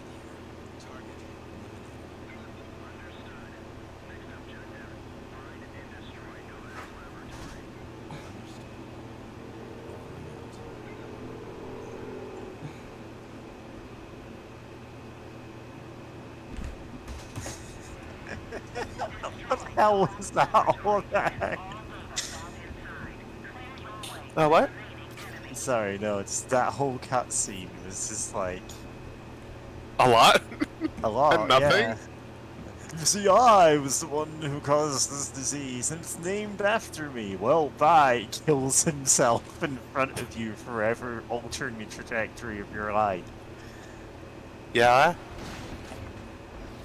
And yeah, apparently we've simulated like who knows how many different minds in our head.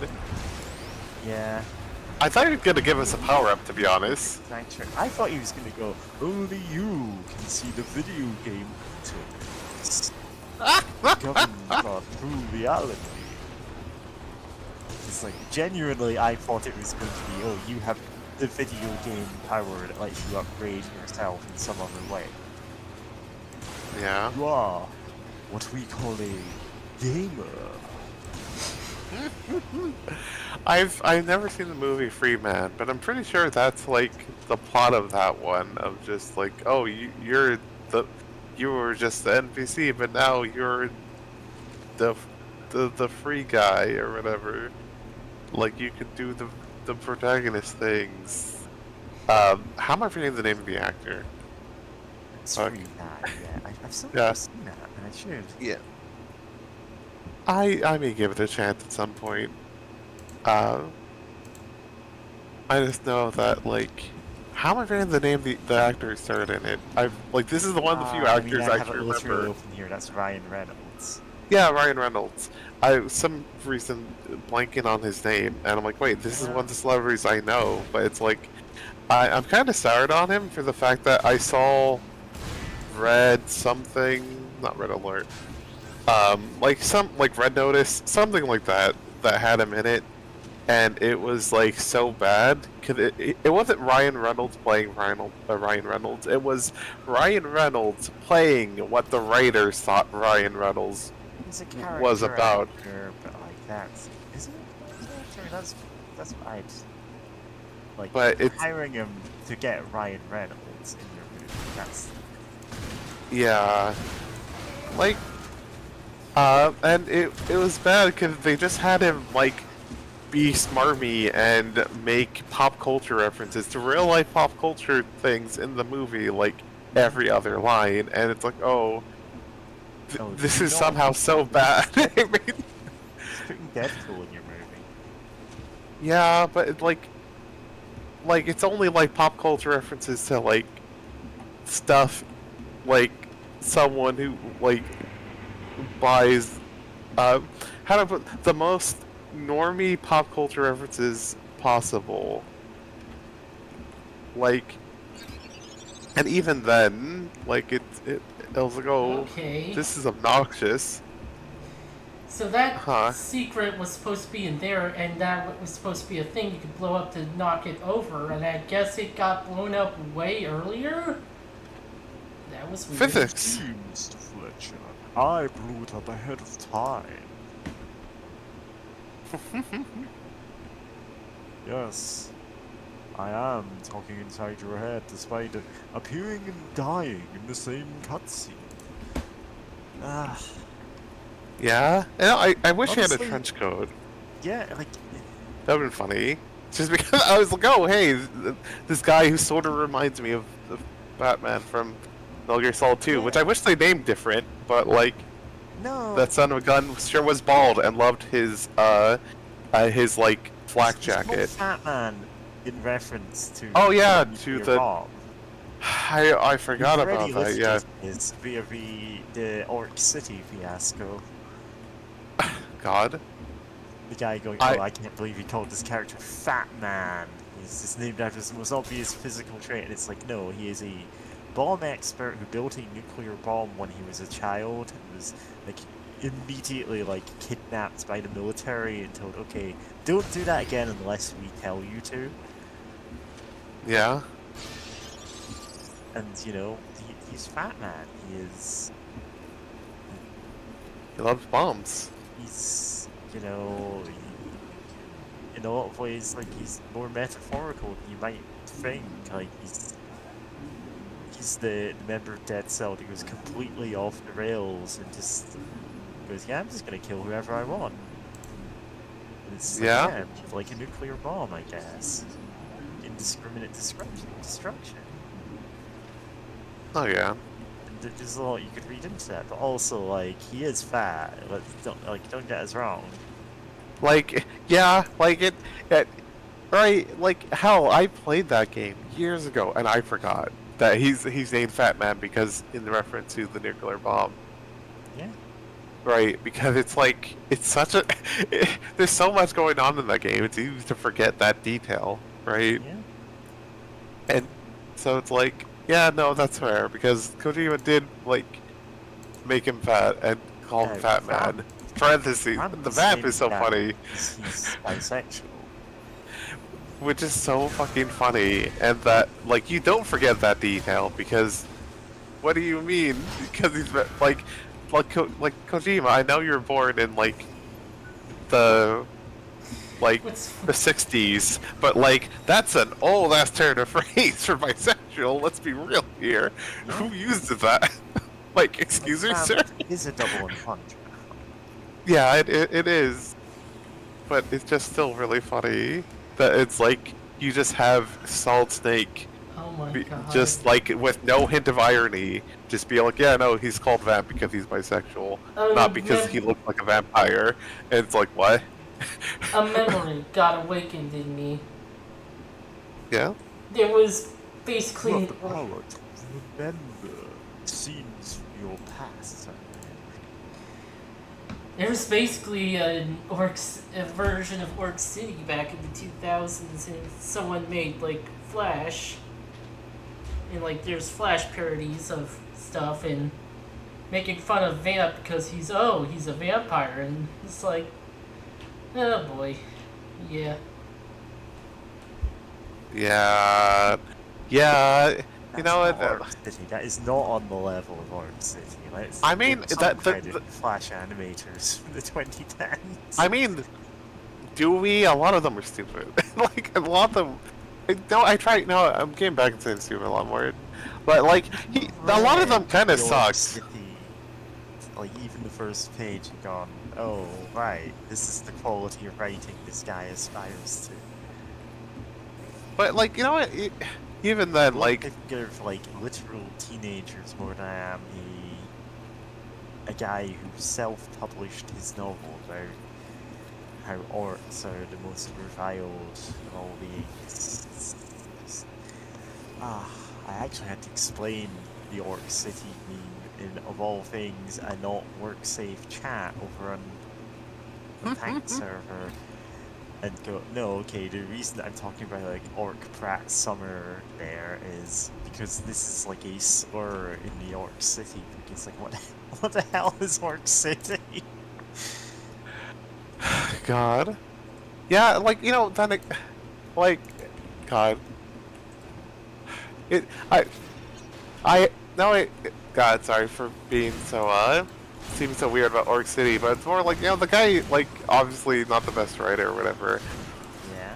Still kind of wild that so many people, like, getting immediately dunked on by, like, a vigilante people, and being turned into a meme, because, like, you looked at the fat guy called Fat Man, and are like, oh man, can't believe he just named him Fat Man.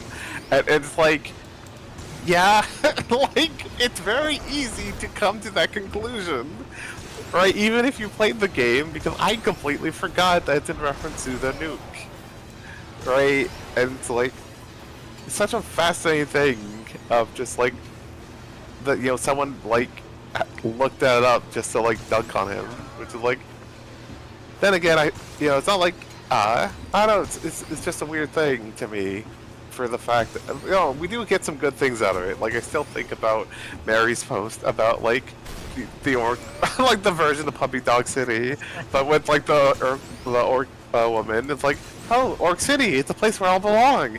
And beside this, the implications are astounding. I didn't even put the emphasis on that. 'Cause I'm like, you're gonna get this or you're not. Yeah?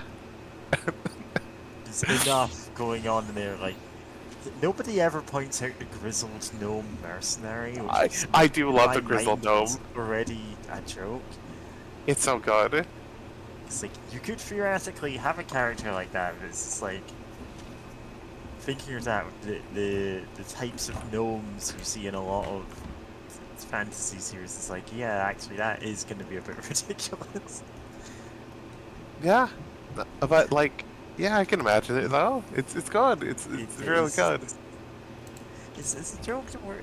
So that whole thing is a joke that works in multiple layers, because there isn't an Orc City anymore. It's burned down. The Orc girl, like, is doomed to tragedy there. Oh no. You know, that's the implication. God. Silly. But yeah, I was gonna also, great, I got sidetracked because I remembered, the Orc Girl and Puppy Girl City. You can imagine the Orc girl and the Puppy girl, like, being girlfriends, smooching, you know, whatever. Of course. It's up to you. Yeah. Oh my god, I still have the Gamma Mail thing open. Mm.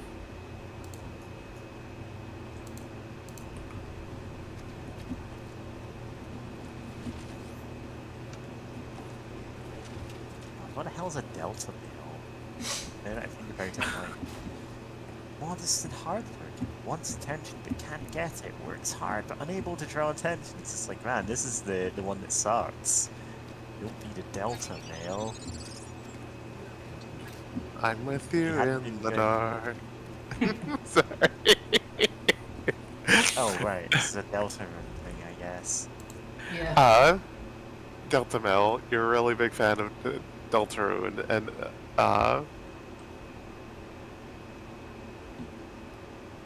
yeah, no, just I was gonna make a joke like, It's so goddamn stupid because it's like, actually, the Signal Mill is the most powerful of them all. And It that's is. why I am at the top of the pyramid. You're having to invent new genders. You You're kind of not willing to transition. you kinds of hierarchy.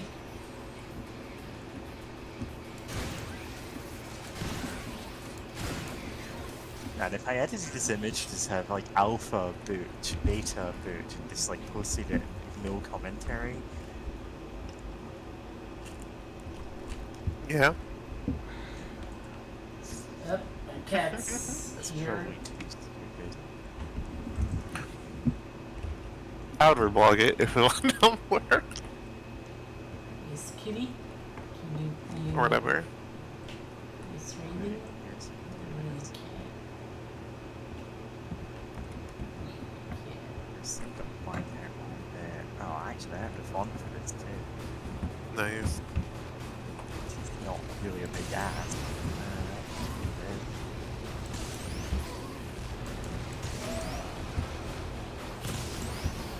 Ow.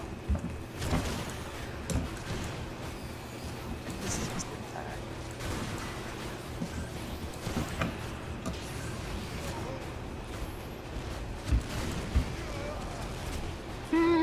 Sorry, I have to bring up post this on Tumblr.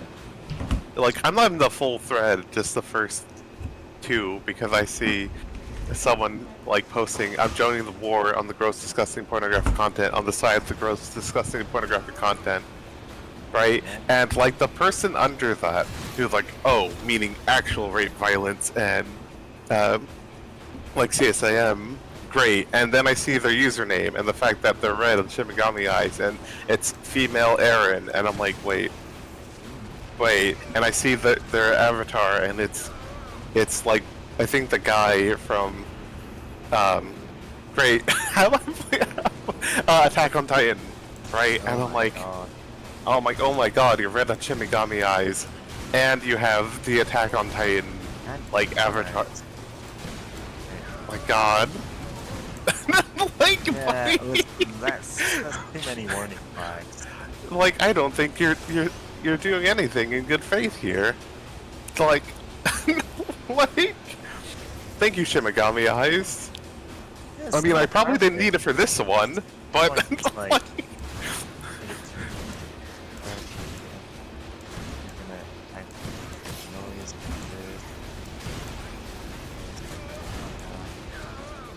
oh my god. Kind of like me, potentially like Apex architecture. Nice. It's just the little things that. No? Oh yeah, absolutely. Also, to talk about the game for a second, I do love a good old boss battle encounter thing where you gotta shoot orbs.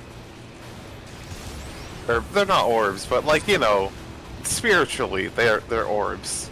Yeah, I The call orb it weak orb points. gun. Oh yeah, I the immediately gun. went, yeah, it's the orb gun. I meant like the weak point on this thing, right? Like they're more It's cylinders. editing this image. Yeah. Oh, yeah, I was gonna say, actually, I scrolled down that little thread a bit more, and I see someone post a screenshot from their blog that's like, from female Aaron. I feel like me and J.K. Rowling would be good friends. I wish I could meet her. Oh my god. Oh no, Oh, every no, time I Wings think about what of she's done, in so many different ways, I get a bit emotional. How wittily and eloquently she words everything. I'm like, okay. Okay, chump. Gotcha. We're talking about the same one who misuses the word ejaculated, right? She Yes. does use the word ejaculate, and it's actually correct. However, I would not use that in a novel nowadays. It's a very archaic use of the word has obvious other implications. Yeah, just like the word boner. This is nonsense. Yeah. Right? Yeah. Yeah. No, I still think the fact that Rowling wrote some like mystery like novels and they don't sell at all, and like they Yeah. only sold a little bit once she dropped the pen name that she used, and I was like, hey, it's me, the person who wrote the children's like the children's novels about wizards, and then people bought a little bit and then they stopped. Like I have a friend who works in a friend in Scotland who like works at a bookstore, and like it's mentioned that like, oh yeah, no one buys those. Like Well, every once in a while they put them on sale, like for like really really cheap, and Have maybe you they'll ever get seen some any sales. excerpts Just from because them? They they're are bad. It's really transphobic, obviously. Two, Obviously. astoundingly racist, and three, Oh, just yeah, really badly yeah. written. Yeah, I just remember them being bad of whatever I've seen of it, and then my brain just sort of like got rid of the rest. I was like, oh yeah, this sucks, and then stopped thinking about it because Yeah. it's just bad. She's not a good writer. Like, God, it's so funny. No, it's both funny and not funny because like, why on earth did people were like, okay, we have to listen to what she says for political matters? Oh, It's now so she has important. money. True. She does have money. And money just means you can get away with doing anything. Yeah. We need to destroy Yeah. capitalism with hammers. Let's try capitalism. Maybe even sickles. Hammers And sickles.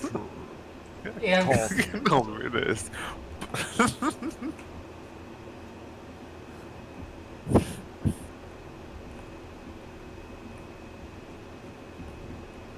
If I have one legacy from my music, let it be super communism. Now, honestly, I don't think that's gonna be like. That is not gonna be the one people remember. It's so good. It's a.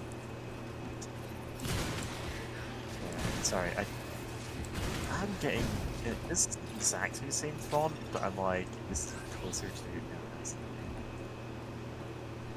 Because I was like doing it in Impact, and I'm like, no, this is too thick of a font to look right. Okay. The 6 personalities of Blue Cheese.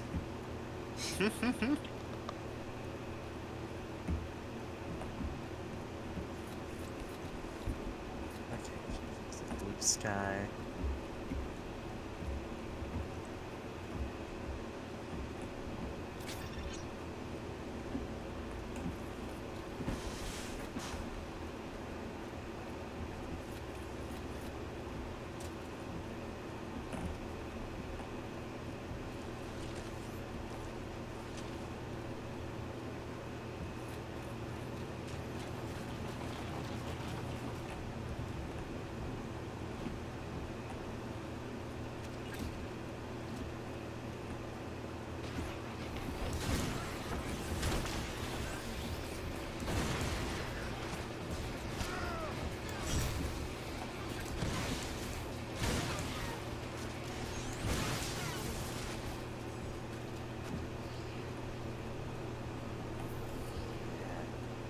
Yeah? Putting this on Blue Sky is a risky. Nah, it's Yeah. too scared to put it on Tumblr where it's gonna. Like, someone is gonna take this out of context. But, like, I'm clearly doing a bit.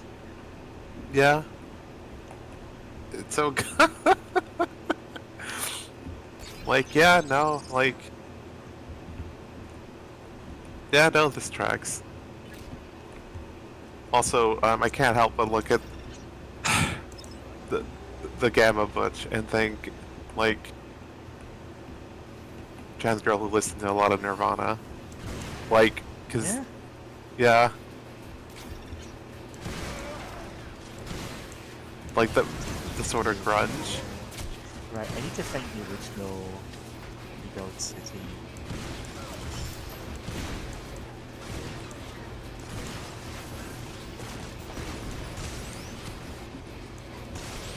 Oh my god.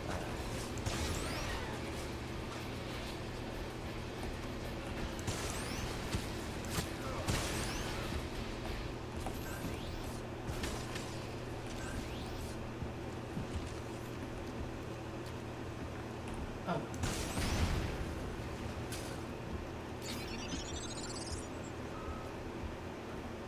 Implications.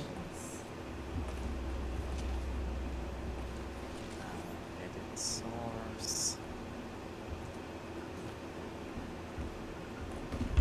Development.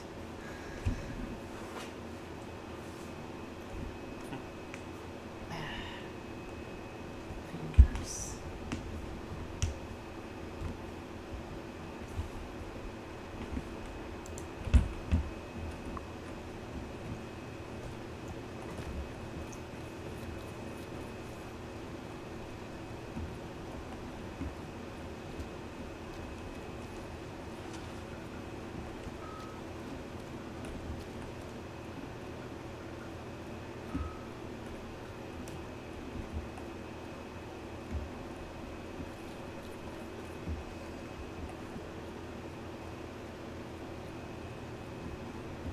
You know what? That's all the edits we're doing here. I'm gonna take a screen cap of this. You're gonna give me your opinions on whether this is worth posting or whether this is gonna turn like the discourse absolutely rancid. Ah. Oh, Oh boy, I hope it's not freezing. oh boy. Oh boy. Oh no. What? The game's like freezing a bit. Yeah. Fish. Fresh and fried. Oh boy. The problem with going to the fish and chip shop in the cyberpunk future is they never give you the right kind of chips. It's like, man, I want to eat, I don't want silicone chips. Yeah? Don't make this all about cyberpunk. Ah, god damn it. Also, Mary, that's so funny. Alright. I'll have to close the program. Oh dear.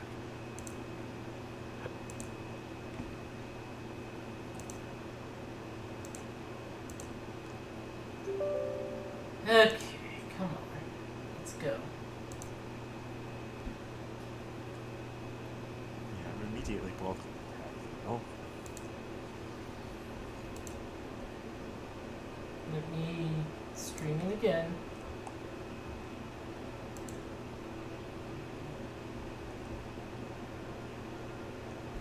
the Alright. implications are astounding. I didn't even change any of the other ones because I'm like,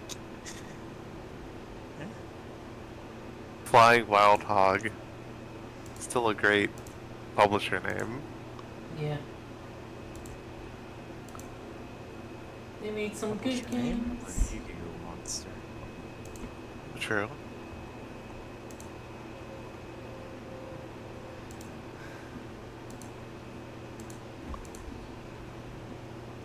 Okay, resume game.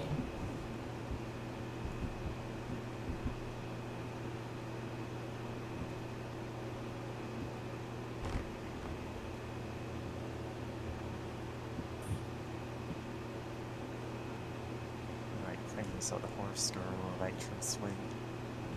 Yeah, I love that one. It's cute. It's like I just put the original like GIF. Like someone posted the. Oh, it wasn't even a GIF. It's a video. I just posted the original and I was like, oh look at her dance. I immediately replied to like electro swing over the top of it. Yeah. Then got asked, hey, can you do this for the whole song? And I went, hey, sure, give me some time. Accidentally makes a full-on music video for it. It isn't just a loop of that. Like, I could have done that, but I'm like, nah, I can do more. Yeah?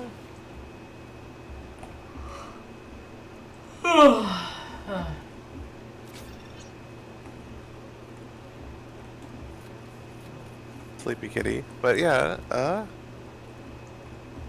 now how are you doing, James? You've been kind of just chilling, gaming. Yeah. Yeah, just one of those Uh, days. Well, I was playing another game earlier made by the same company that came out after this that I think is a much better version of this game even. Huh? What's it called? It's the 2013 reboot of Shadow Warrior. Huh? No, that'd be fun to look at then. Yeah, Like, I do think it's way, way better than this game, yeah, and also like this game isn't bad, but yeah. yeah, and also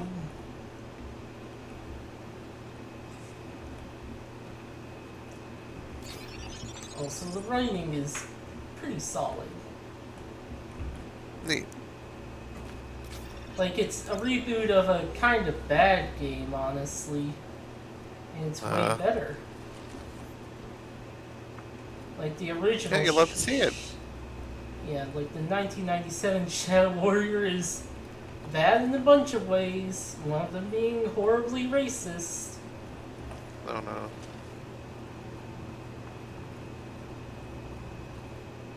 Listen, in the grim cyberpunk future, you know, Americans and Europeans, you know, we're never going to explicitly say white people, but they're going to be put in ghettos, and main language would be, I don't know, Japanese or Chinese or something. It's like, yeah, you're in the European quarter, you'll be Europeans, the new underclass of this world. Wonder what that means. Yeah. And I know, it's usually not intended to be racist, like, But it still is. this is still kinda is. Especially... Yeah. Yeah, and the story that's supposed to be some sort of commentary on racism. Yeah. Oh. Unless the director comes out and says, oh no, we actually didn't mean for it to be about racism at all, and it's very much about racism. Yeah. Yeah. Oh, I'm now reminded of Shadowrun and the fact that Japan took over California. And that they have their emperor. The emperor's... I mean, they still have an emperor. It's just like he's not really that like politically important or anything. But Shadowrun, samurai and ninjas. yeah, You know, yeah, like all Japanese people are apparently genetically hard-coded to do in this universe. And also, like, all the Native Americans suddenly became, like, magic Native Americans, and it's like... like Shadowrun, basically, it's a mess. It does have to say, and for all the cool concepts, it is, there's a lot of very racist tropes in there, let's say that. Oh yeah, like I remember watching a video of a guy, you know, into that like being in that community, interviewing two people, like one person who works there, another guy. I forget if he even works there or not, but like it works at like Catalyst Labs, the people like currently own Shadowrun, and you know, like one the guy who worked there, it's like he actually has a degree in like the American Studies. I'm like, man, like there's like, oh hey, Native Americans actually get to be relevant in this setting. That's something that's very rare, but also like, man, there's a lot of problems here, and like stuff that makes like no like of sense. Where like there's been times where it's like what it's like it was a board game, Shadowrun Crossfire, I think that was the name of it. It was like a deck builder. It's pretty fun, but it's like on the cover it showed like one of the European characters they use or some of the stuff where it's like, oh, she's Native American, but she's wearing like a stupid like sort of neon colored like headdress thing, and it's like, oh, this sucks. And like he asked He's Native American. Yeah, and like he asked them, like, oh hey, like I wanted to put a thing in here, like in the interjectional fiction, where like her and another like teammate who are also Native American, they have like a bet where like one of them pulls out the stupid headdress from like a tourist shop, and like, hey, if you fuck up and like this mission goes loud, like you have to wear this stupid headdress I got from the store, and then like like she she fucks up, and then like the person hands it to her, and she's like, all right, let's get this over with, right? And, like, yeah, and because like they already had the art finished where she's wearing it on the cover, and they were like, no, can't put that in there, and he's like, man, but then like the other guy was like, well, it's like the Shadowrun has stereotypes, but it's respectful stereotypes. Like, I want to hit him with hammers. Actually, if there's ever a white person who says, oh, it's respectful stereotyping, I deserve to be able to annihilate them with hammers. Yeah. Like, because that's just like so stupid. Like, come on. So, It- there's a role called like the sensitivity reader, which you will sometimes see credited in modern tabletop RPGs and stuff. And it's their job to go in and go, okay, why are you being so racist? This Yeah. game mechanic. Why is your lore weird about Native Americans in a way that you wouldn't be about, anyone else? Like yeah. Like, hey, why is it so weird? And even then, unfortunately, they're just consultants. That doesn't mean people actually have to listen to them. But most Most of the people time they don't. will if they're paying them, right? Like, Yeah. some people will listen to them, but it's like, man, Shadowrun. You need to avoid things like this happening. Otherwise, Oh, you end yeah. up with, well, I'm thinking of Star Trek Voyager. The character Chakotay is astoundingly racist in a lot of ways. That, like, because they hired a complete fraud as their, like, expert in Native American customs. Like, Oh no! and there are moments when it's like, oh, he's actually like an interesting character.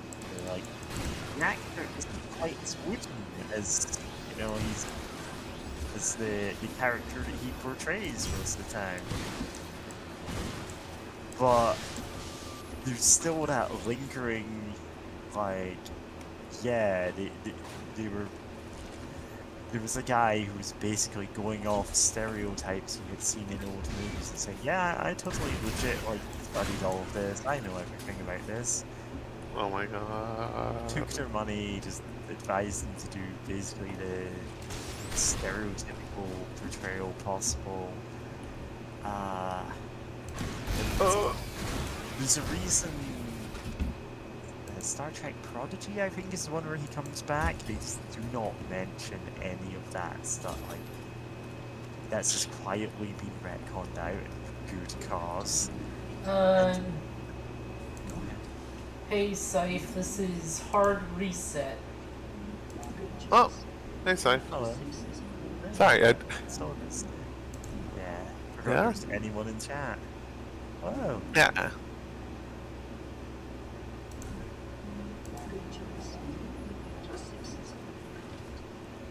Yeah, it's just like you can have like cyber samurai and ninjas and stuff about being that weird about it in your cyberpunk setting. You could have, yeah, Chinese is a language people speak without. I mean, God, in Joss Whedon's Oh yeah, Firefly. Firefly Yep, it's series, Firefly. they all speak Chinese badly because none of them are Chinese, none of them know Chinese, just reading it phonetically. But there are no Chinese characters at all. Yep. Despite China being really important Yeah, to the so- plot, just so no one we ever had- Chinese. One incidental character, like, sure, if you. It's Chinese in the What's Firefly. Chinese? Because in Firefly, like I know at some point in like the history of it, like on Earth there's like the two big superpowers, the United States of America and China, and then Two big superpowers, China and mumbles quietly. we're not going to see an American empire that far in the future. Definitely. Yeah. not. Yeah, and it's like there's just no Chinese people. They throw in Chinese phrases, kind of Yeah. the same way weeaboos. Almost call them weeaboos, like weeaboos, like just kind of casually throw in like Japanese in like conversation. Can't keep wasting time with this. Yeah.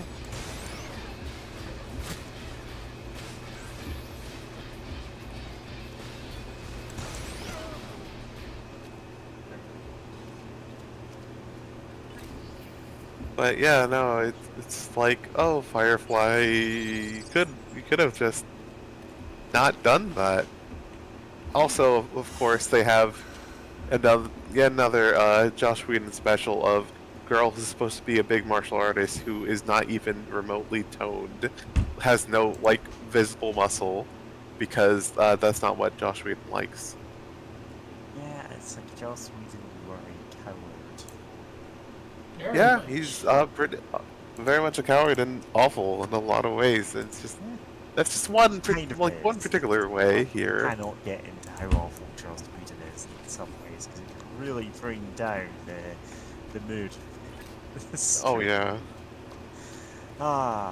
Suffice to say, he kind of sucks in a lot of ways. yeah, but it's just Um, yeah. yeah, It also has the.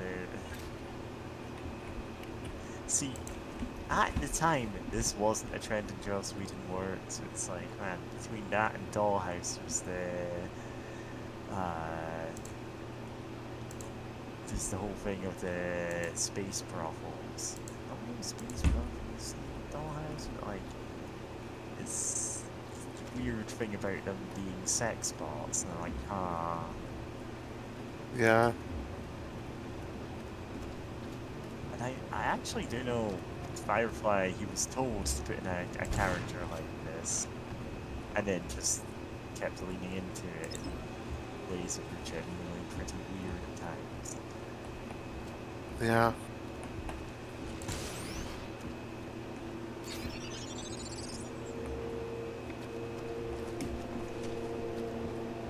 God. No, speaking of that, I've been kind of thinking recently about some things. Just like, you know what? There's like with art, you know, there's people like, oh man, you made like weird art. That must mean you're like a sicko. That's like, no, what? The real indicator I've seen throughout my life of just like, of just someone's a sicko is, do they ever allow women in their like artwork or stories or whatever to like have different body types and look like that they could feasibly have internal organs? Because I've seen so many things like, oh, this pinup artist has some cool art. I'm like, huh, all the women are just, you know, they're always the like most vanilla ideal of feminine beauty, and then they open their mouth about how they feel about minorities, and you're just like, oh my god, I can't believe they invented Hitler too. I was expecting to wait a few more generations before that happened, and it's just like, yeah, no, it's like weirdly misogynistic guys are like, yeah, no, like that's a bigger like indicator of like, oh, did this person suck? Because like you'll see that there's many such cases of just like guy who's very misogynistic, and it's just kind of permeates throughout everything they create, and then it's like, you know, like a Josh Whedon, and it's like, oh yeah, huh, I guess there were warning signs, but it was the 90s, and I was much younger back then, so there's no way I would have known. Huh. I watched a lot of Buffy and Angel growing up, and it probably shows. I talk. Yeah? Those are fun shows back in the day, but yeah. Yeah. It also affects like the ways I talk about like vampires and stuff. You know what? Loving this tune. Yeah. He's always been like he's been convincing. It's never felt repetitive or anything.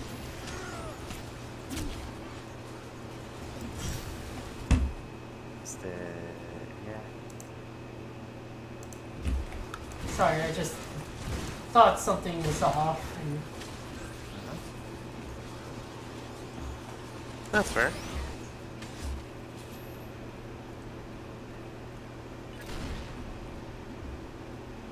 Hey, what's the things, the chevrons, by the way? Is that just ammo or something? chevrons? Yeah. The pointy arrow things, the point I upwards. think that might be like experience or money or whatever. The orange one. Yeah, the orange, like, thing. That you get sometimes Oh at the yeah, end of, like, that's combat encounter. experience. Ah, okay. You spend your experience like cash, like it's your way of upgrading this. Ah, okay, that makes sense. That makes sense.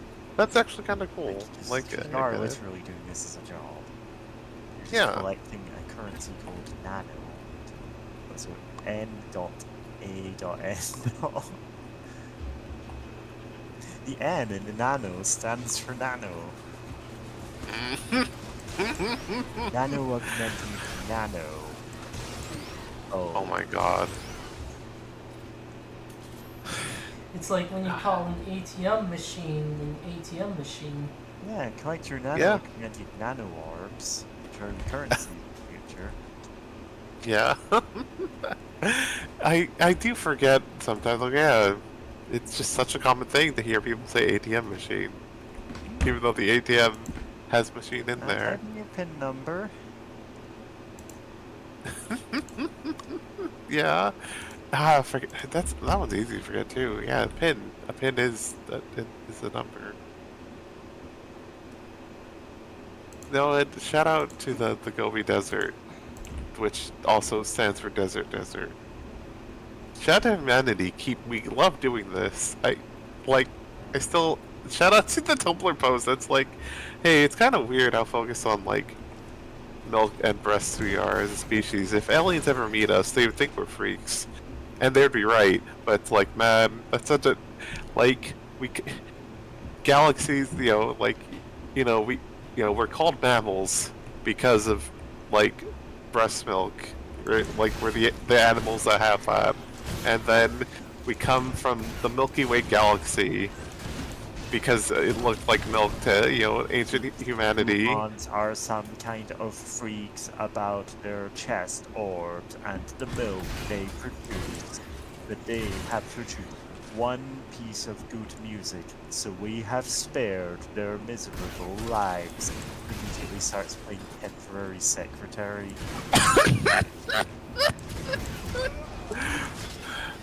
Oh my god, that's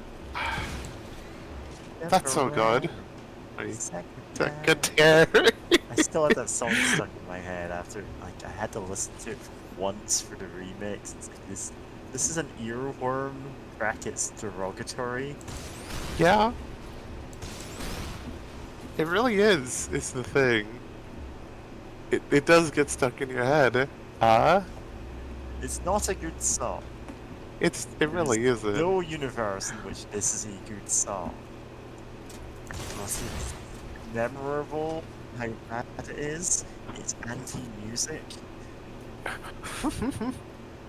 Yeah, I do love your just like remix. And that's just like, what if aliens have no idea about human society or music? Yeah, Heard Temporary Secretary. Because I'm like, oh, actually, like it's playing the melody on car alarms. Like it's probably Yeah. not obvious from what you're hearing. Oh my god. there, but it's Yeah. what it is. Car alarms. Oh my god. I think it's car alarms. It's some That's kind so of fitting. alarm noise that I filtered so much it is not obvious what it is. It's just a little cleaning bot. No. No.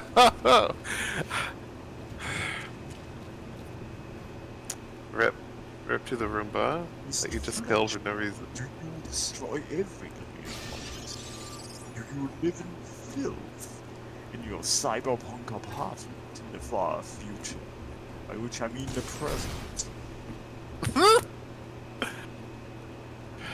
Oh.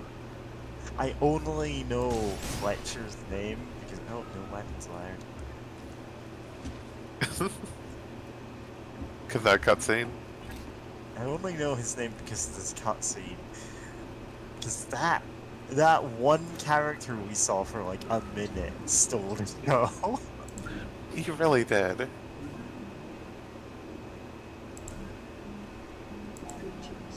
After 6 has been granted. Ah. God.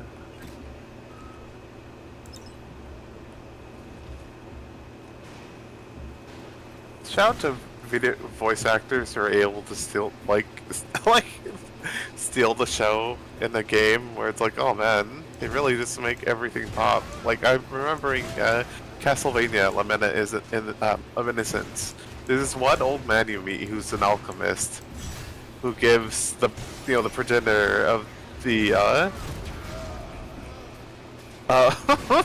like of the Belmonts, the Belmont like vampire hunters, like the whip of alchemy, and it's such a goofy name, but like the rest of his lines have like they have a lot more like heart going on, and it just elevates everything else. And it's funny because like I've heard like the voice actor for Leon Belmont in other work, and it's like, wait, is this the same guy? And it's, oh, he sounds so much better here.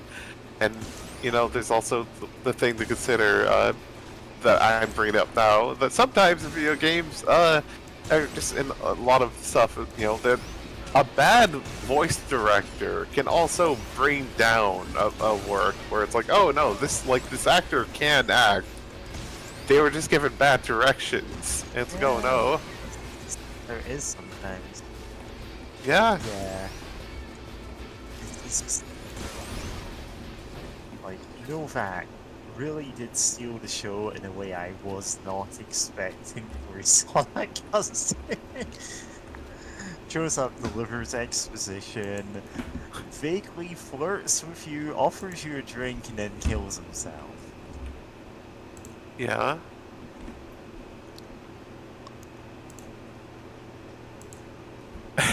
God, I'm so reminded of the fucking McElroy's bit of talking about the song The Gambler, where it's like, just talks about dying in your sleep, and they just like, he just keeps saying that that's what you should do for like any situation, even game guides. Go to Kakariko Village, die in your sleep. Like, oh, hey man, hey man, like, no, you can get through more of the game than that. Like, it's not that hard, like, it's not that difficult. You could just keep going. Like, Novak, did you have to kill yourself? I kind of wanted to see you more in this game, honestly.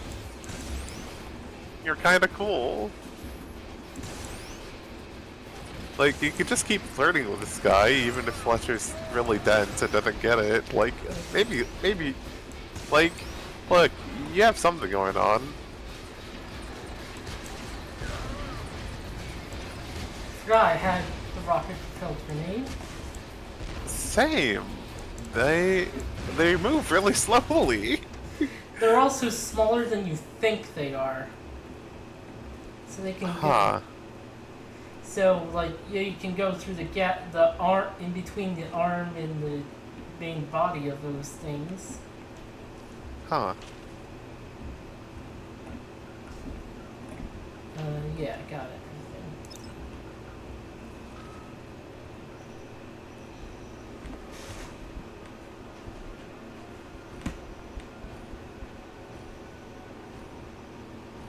Nano. God.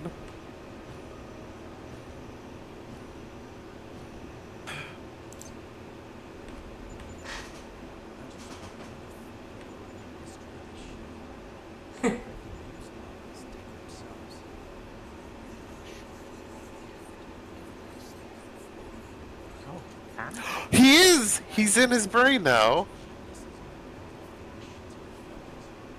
I thought that's what's going on.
Let's scrap the Matrix movies. The clock is ticking. It's time, Professor. God. Love random techno babble. Like, yeah, sure. But you know what? This may as well happen.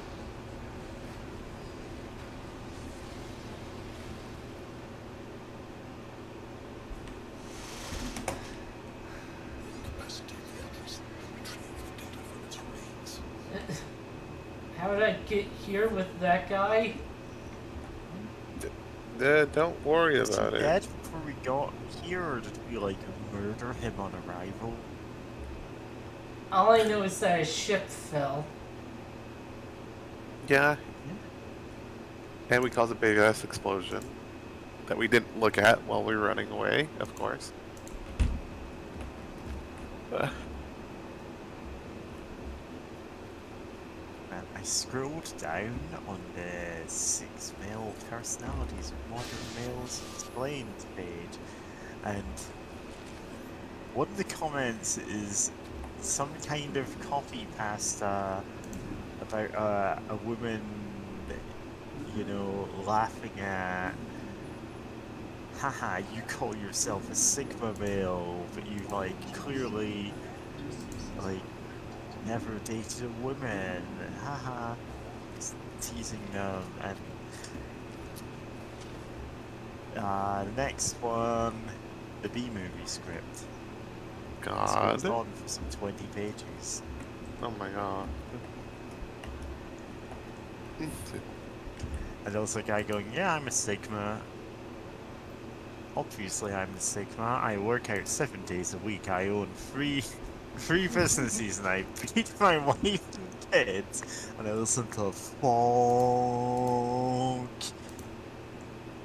God. Funk music.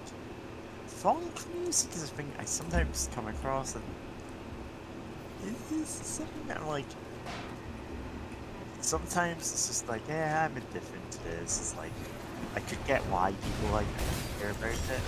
But I came across like 2 funk songs that I'm like, actually these were good. Oops, mine somewhere. Oops. Unfortunately, my one Oh. can make funk music immediately in a different genre. I think it became a vaporwave track. Nah.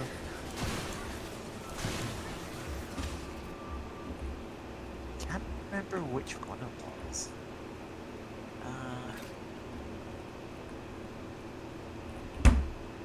Yep. So yes, this is weird. Was reading Reign of Superman of all characters to be FF parodies. I was not expecting Cyborg Superman.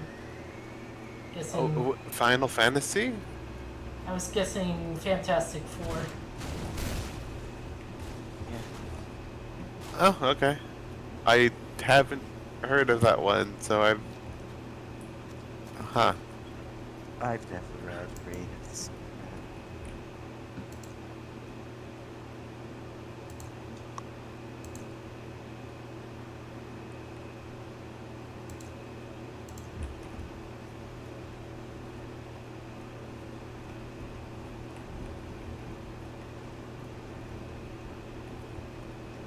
Surprisingly, my knowledge of DC comics is pretty limited. That's fair.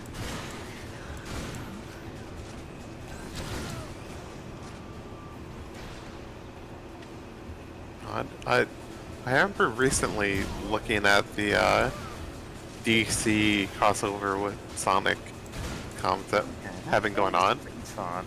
Like, there's Yeah, a lot of stuff that's that, cute. like, I don't particularly care about all the characters in it, but I'm like, yeah, you know what? They're doing fun things with them. Yeah, God, some things happened really fast. I saw some pages, like, out of context. Like, that man going, like, who did he lose? That you're like this to, like, Shadow? And I'm like, oh, do they, like, talk for a while before this happened? No, it happened, like, immediately. Yeah, and I'm they're like, just, okay. Kind of You're silently speed. doing their whole comforting anti-hero thing ever while they work. Yeah. They kind of just like mutually went, oh, this is the closest to my own life philosophy, Guy, yeah? you know, and then they don't talk much, but it feels like, oh, of course they'd understand each other just by working together. Yeah. Like, there's some fun stuff there. Focused. Yeah, other than, like, that happening, like, really early on. Like, It's maybe a bit too early. I feel like It's a it bit got too left early? off a little, but I get Like, what you're it- going for. I'm Yeah. willing to put the slack there. To be Yeah, they don't have all that time for it, but it still happened really quick, but yeah. Yeah, It's what they call compressed storytelling. yeah. To be frank, Oh, yeah. he started out as being an FF parody, transferred to Robot Body, then decided to become Cyborg Superman. We It's even one, started out as Freddy Freaker parody. Fred- it's one of those one-off characters that ended up reappearing. Yeah, I know that Oh. he was somewhat important after in like the post Death of Superman comics. He's literally where he's No, I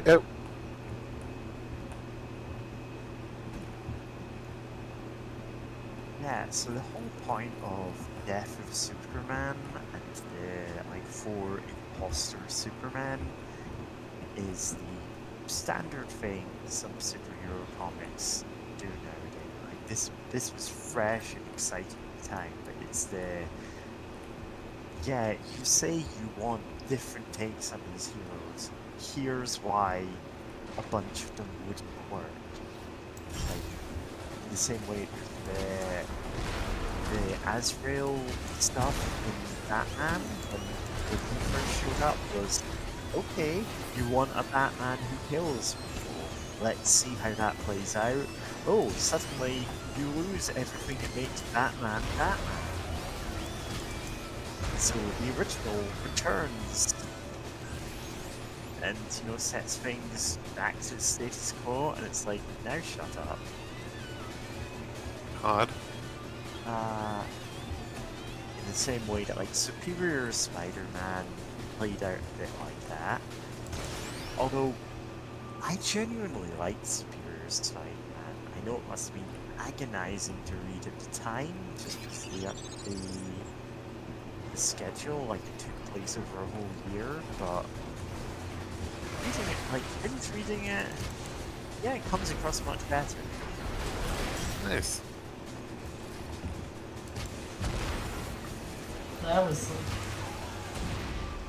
And it's kind of become almost a stock superhero plot at this point. But I'm fine with it, because sometimes you do need to go, okay, what makes our hero stand out? If we changed our hero to be a bit more typical in some direction, like if we chased trends, what would it look like? And why shouldn't we do this? Oh yeah. he canonical died in the FF Superman crossover, which is fitting. I really like Superior Spider-Man. That you should say like who like what you're reading from sometimes, because when you're talking about like to be frank, I'm like, oh, what's James gonna be frank about? And it's like, oh, it's reading what typos wrote down. I was like, I was really confused for a second. But like, small thing, but yeah. Oh yeah, I really should be saying X said this if I'm reading from the chat. Brain. Focus. Yeah. It happens. Fantastic Four. The Oh, fr- God. the Freaky Four. The Foo Fighters. The Foo Fighters. I can't believe the Foo Fighters being superheroes. Yeah. God. I can't think of a Foo Fighter song on the top of my head. I know there's like a few that I do really like. There goes my hero. Yeah. Watch him as he go. Watch him as he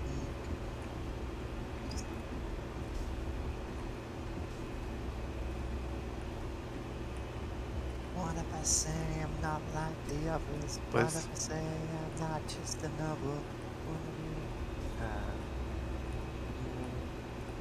Something you're a pretender. What if I say I will never surrender to my heart?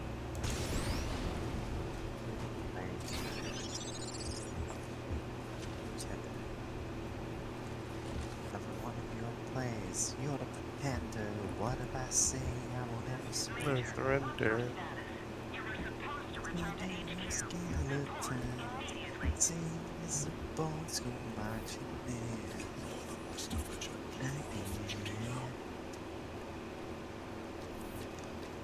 God, I've seen a really good, like, big O AMV set to the Pretender, and it's really carried just by the choice of song. It's Nice. decent enough editing, but it's like, no, like, you picked exactly the right song to make this work. Yeah. I think we saw that in OVA video. Yeah. Yeah, probably. I think I might have actually linked it. Oh, no, I gotta go take care of some stuff for the cats. I'll be back. God, the stream's still, like, on the Discord. I still love that you have Orc City. For the stream status, so good. Yeah, I changed it ages ago.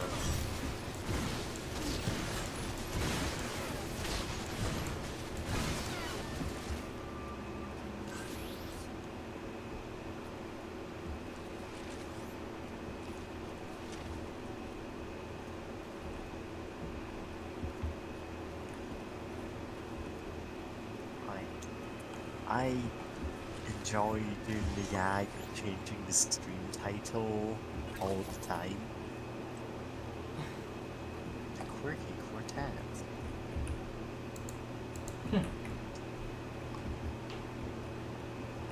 Quartet of Death.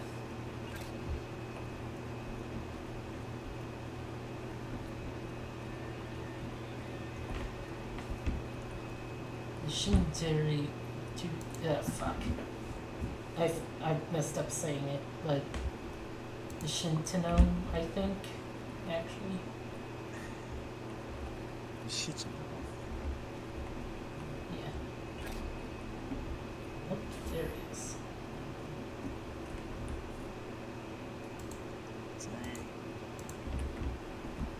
Meaning, four kings of heaven, four heavenly kings, or only four.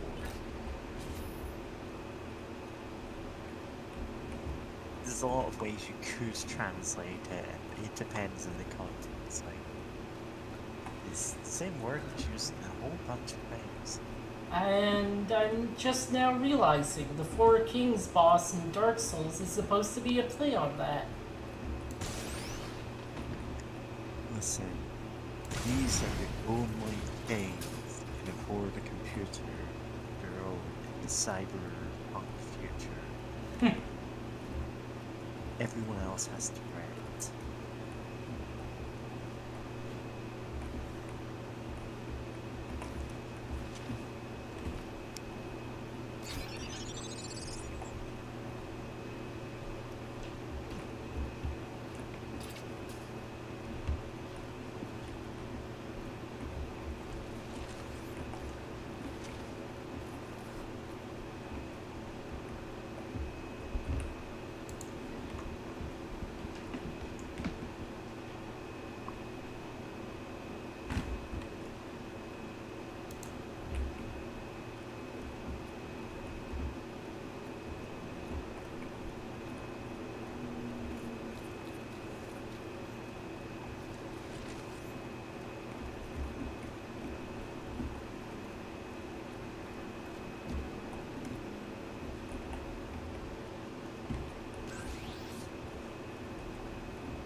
Okay, did that.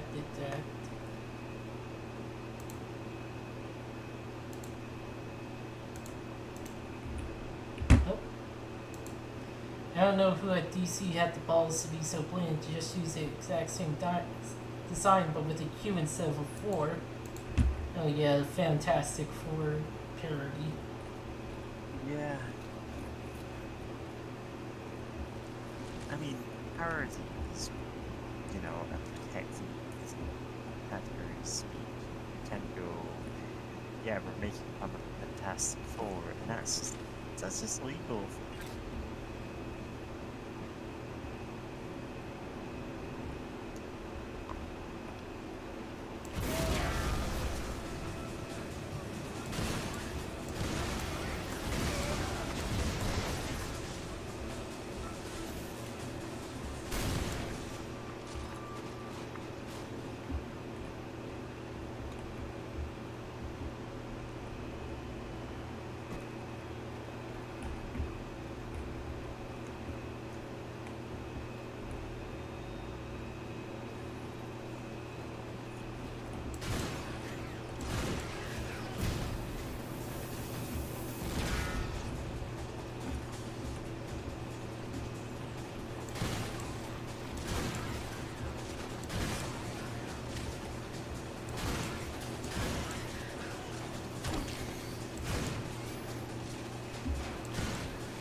Correction, it was the Kooky Quartet.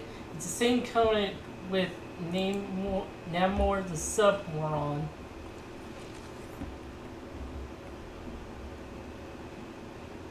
Okay, but is there a Moron?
Well, that blew up.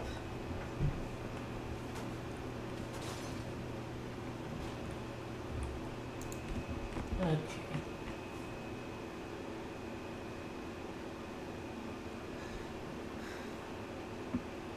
Okay, yeah.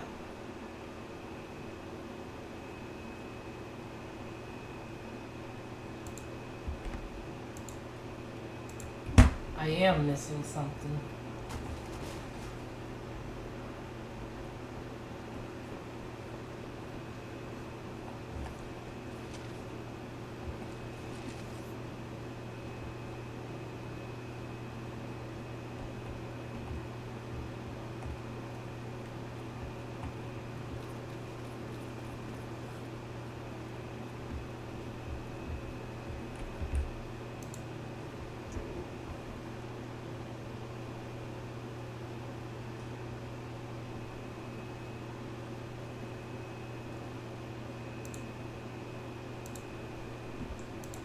Okay, yeah, I know exactly where it is now.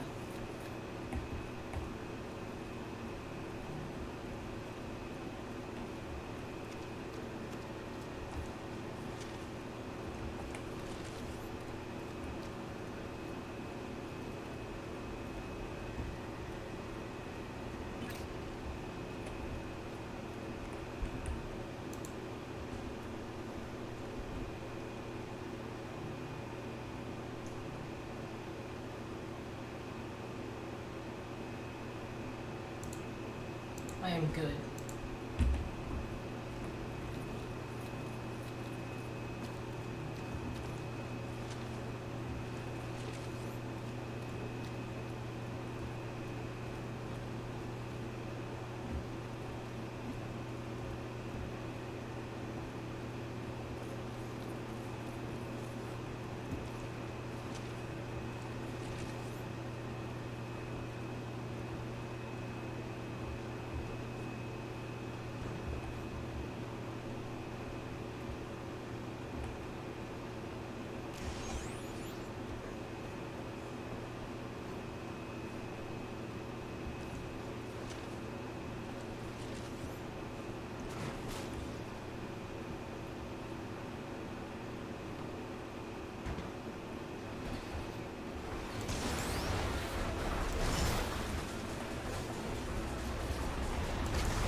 charger, guys.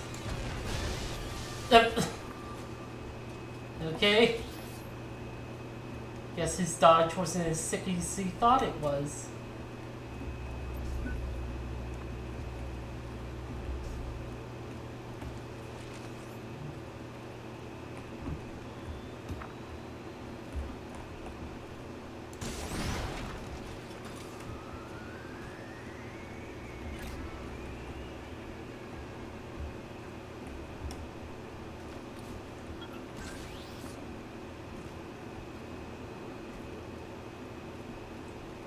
Or sub one. I can't really use subs into that unless you know internet. Yeah, I was about to say.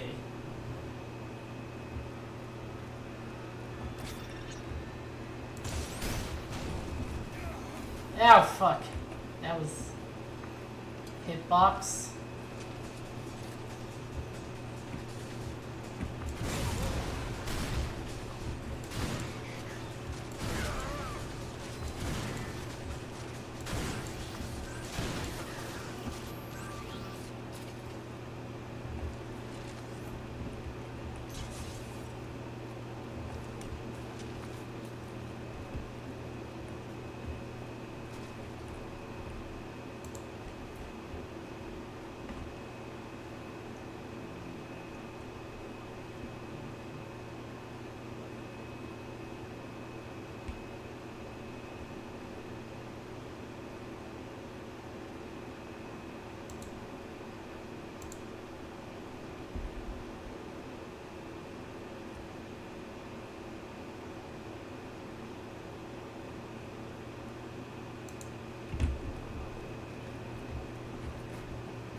Actually, let me check.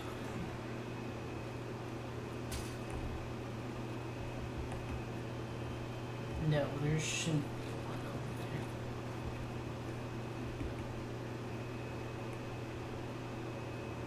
there. Okay. Happy citizens, protective citizen. Take Prozine doses daily.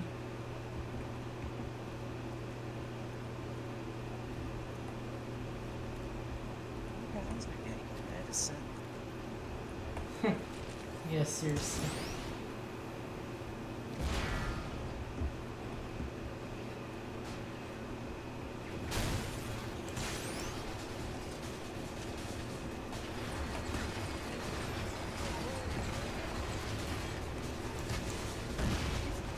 Cyberpunk is still featuring some level of socialized health.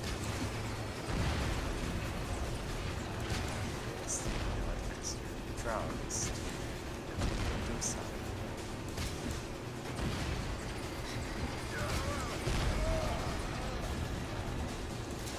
They'll give you drugs if you find sickos for them. That is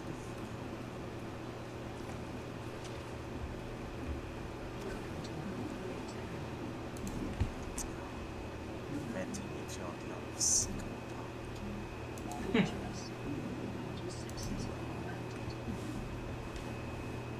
Yeah, I don't even know what that would be. Corpse.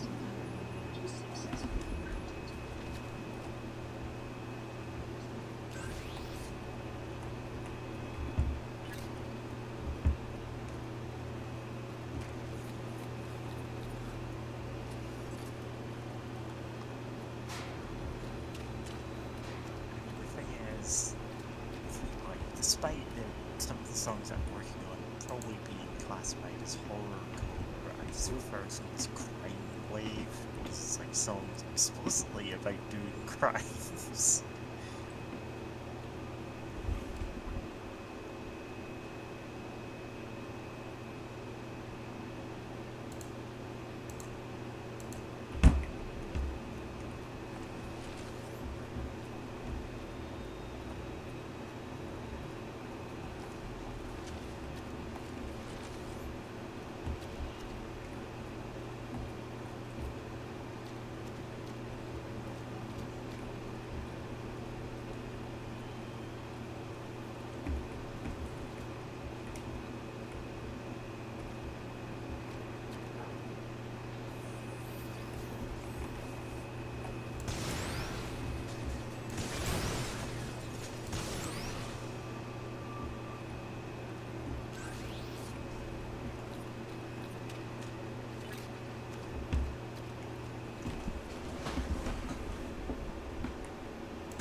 crap.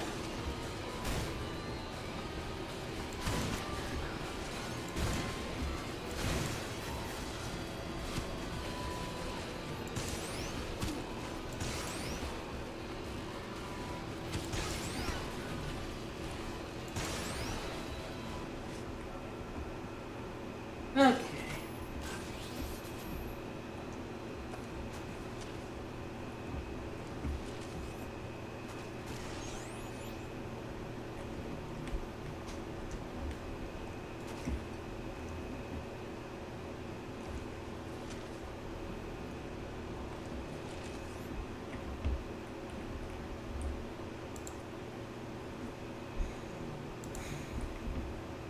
Okay, 78.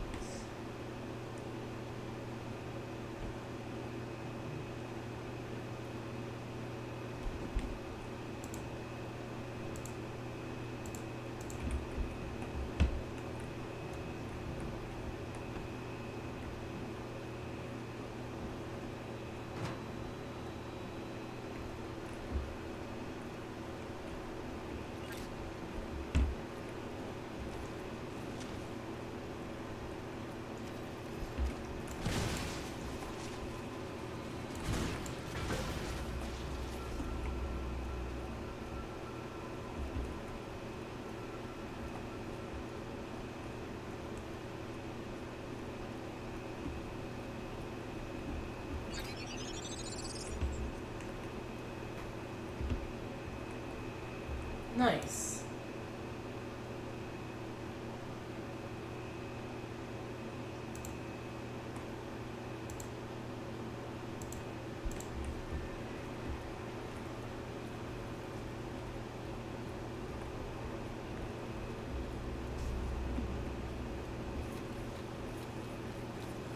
Fletcher, report.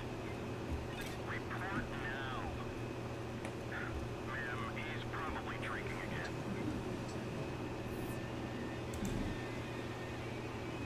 I wanted the guy to say, "Oh yes, you're drinking, all right. You're drinking truth or whatever."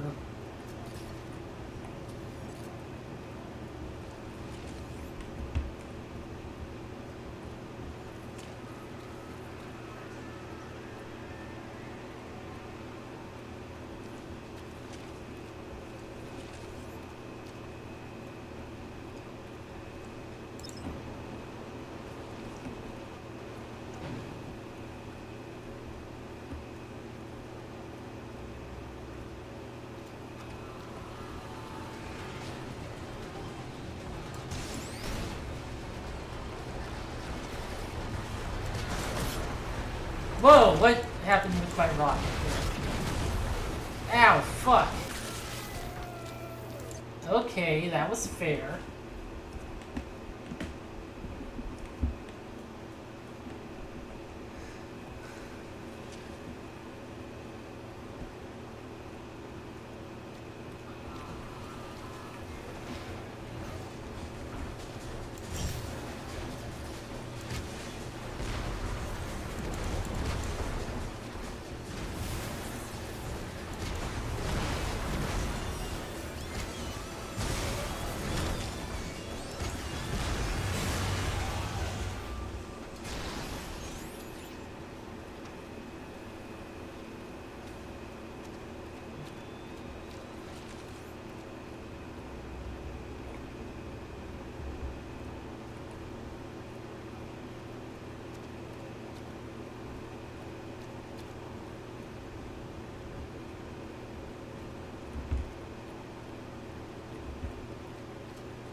Okay, I thought that thing was making that sound.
Okay, yeah. I should be good.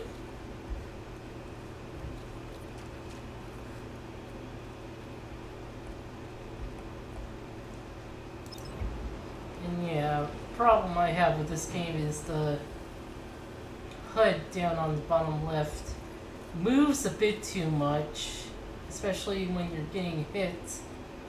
It's basically impossible to tell what. You can look over here at all of your various meters.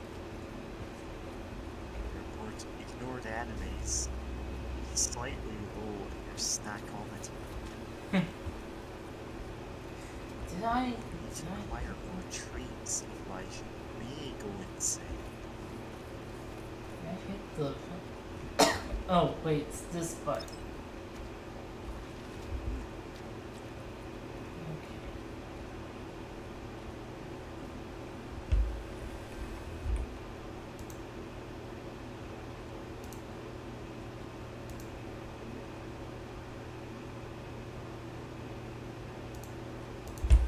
Okay, yeah, there we go.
Okay. Something exploded up there.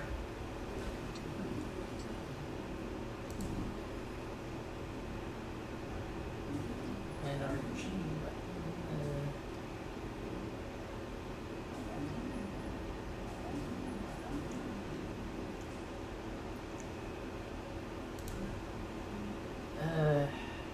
Guess actually no.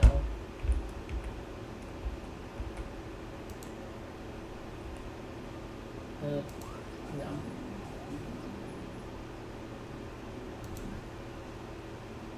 Good choice.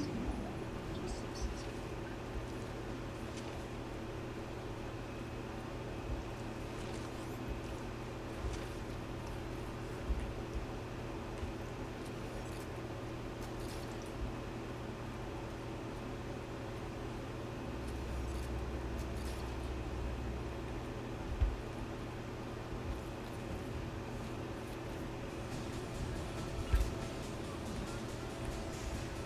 Oh wait, did I?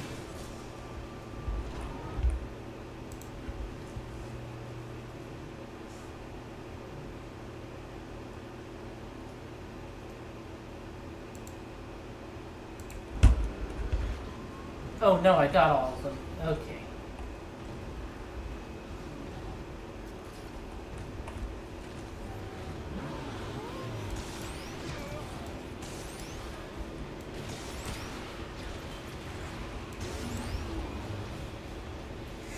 called a railgun, but it's more of a laser beam.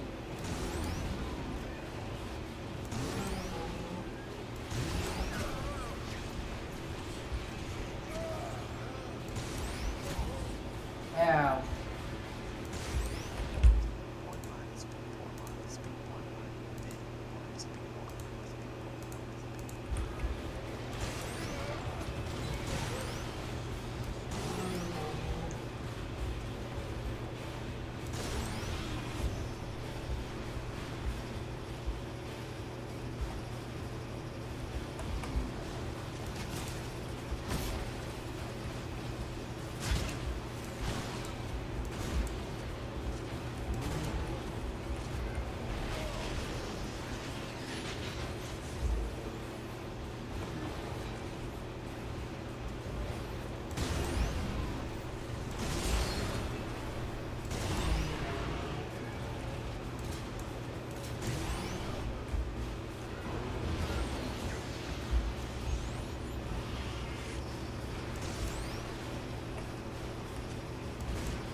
Ah, I don't know how to dodge that attack.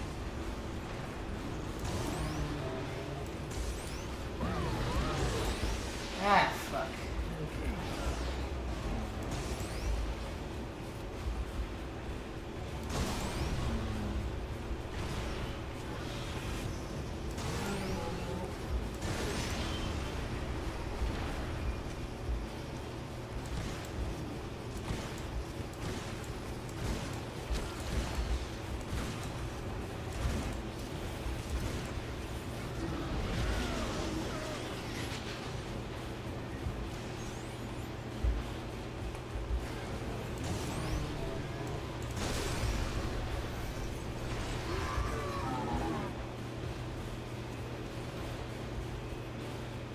Okay. Okay.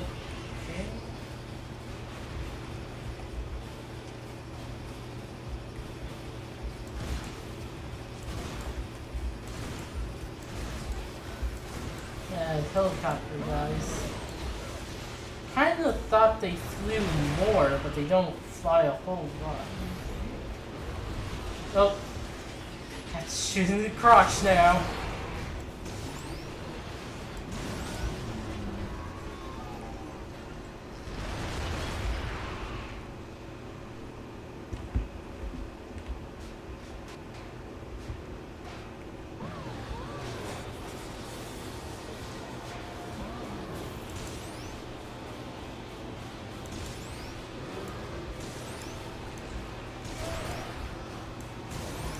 Oh, okay, just shoot him.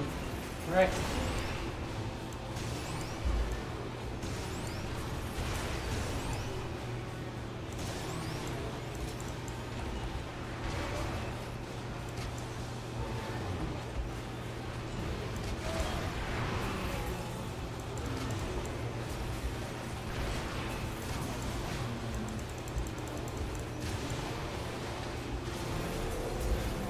Okay, there it goes.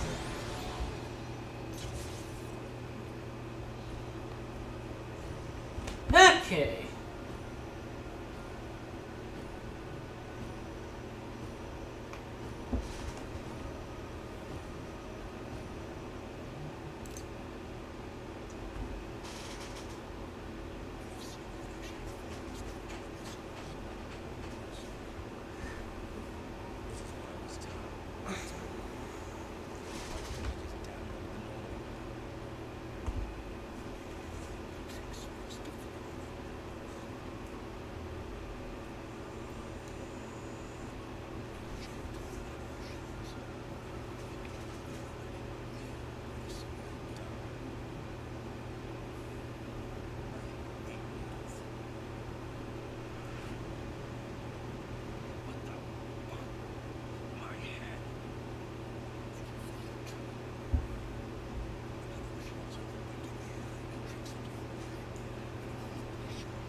going through this faster than I thought we would.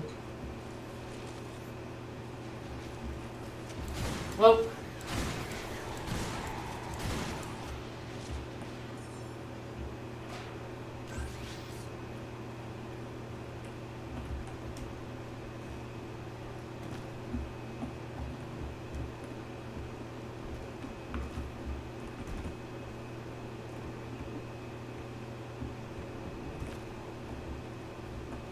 Okay. There it goes.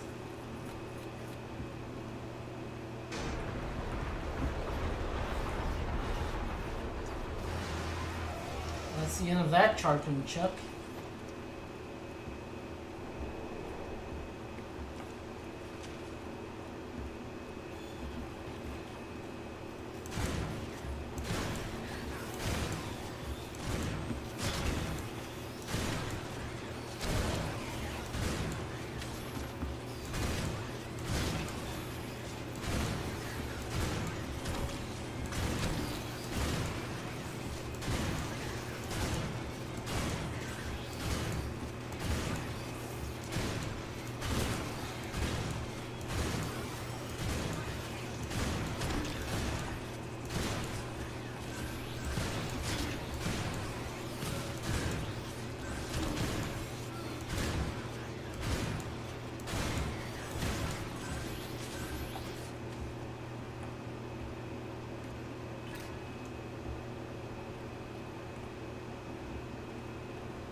Okay.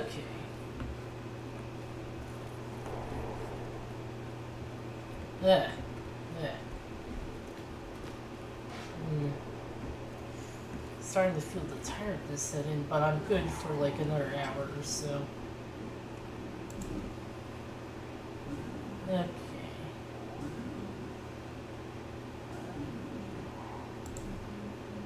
Good choice. Just successful. More ammo. Ah. I wasn't moving as fast. Okay, that's weird.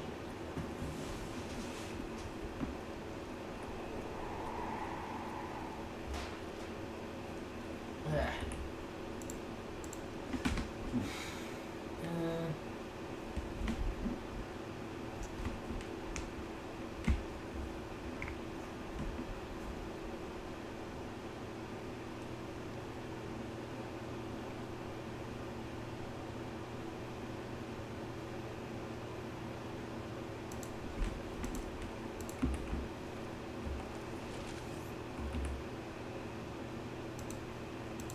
Okay,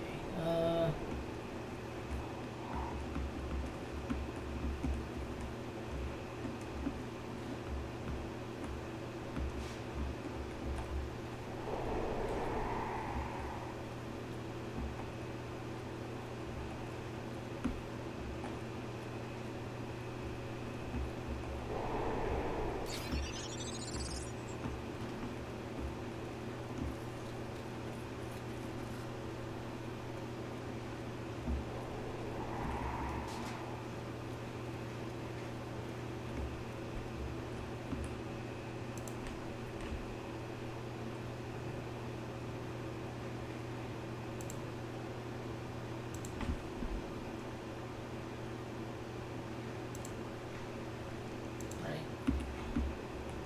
Yeah, oh no, I'm not. Okay.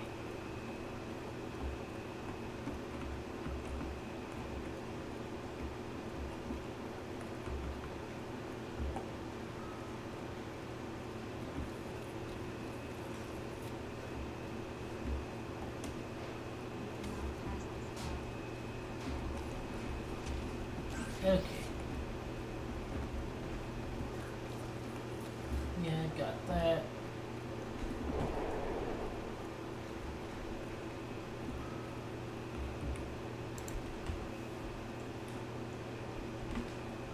Ledger, you need to 100% the game, or I'll send you back to get more collectibles before you can view the good ending.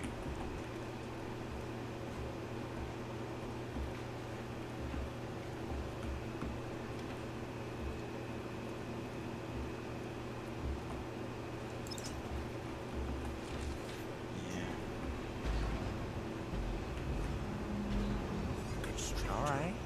The center. A curious sight considering the current situation.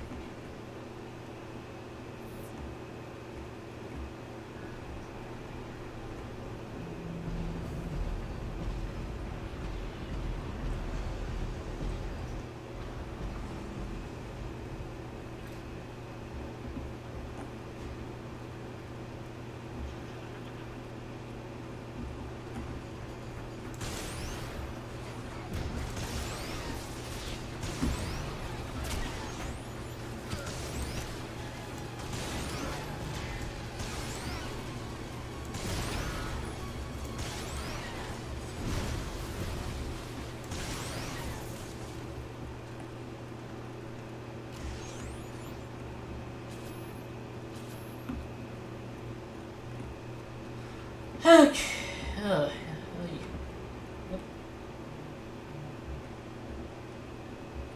Back away immediately.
Hi, I left my nano in the bathroom again.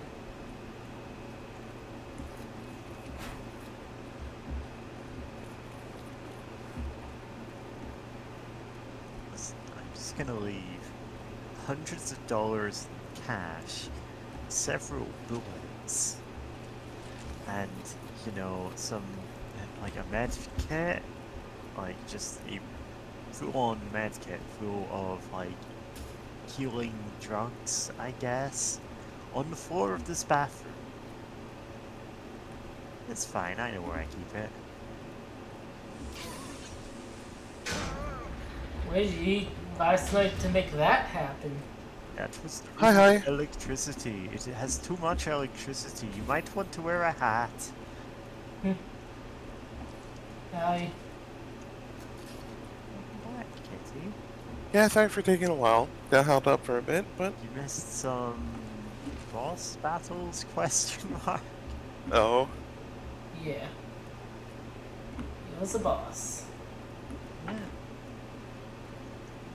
Like a really big humanoid robot who just stomped around no. and shot pew pew lasers at him.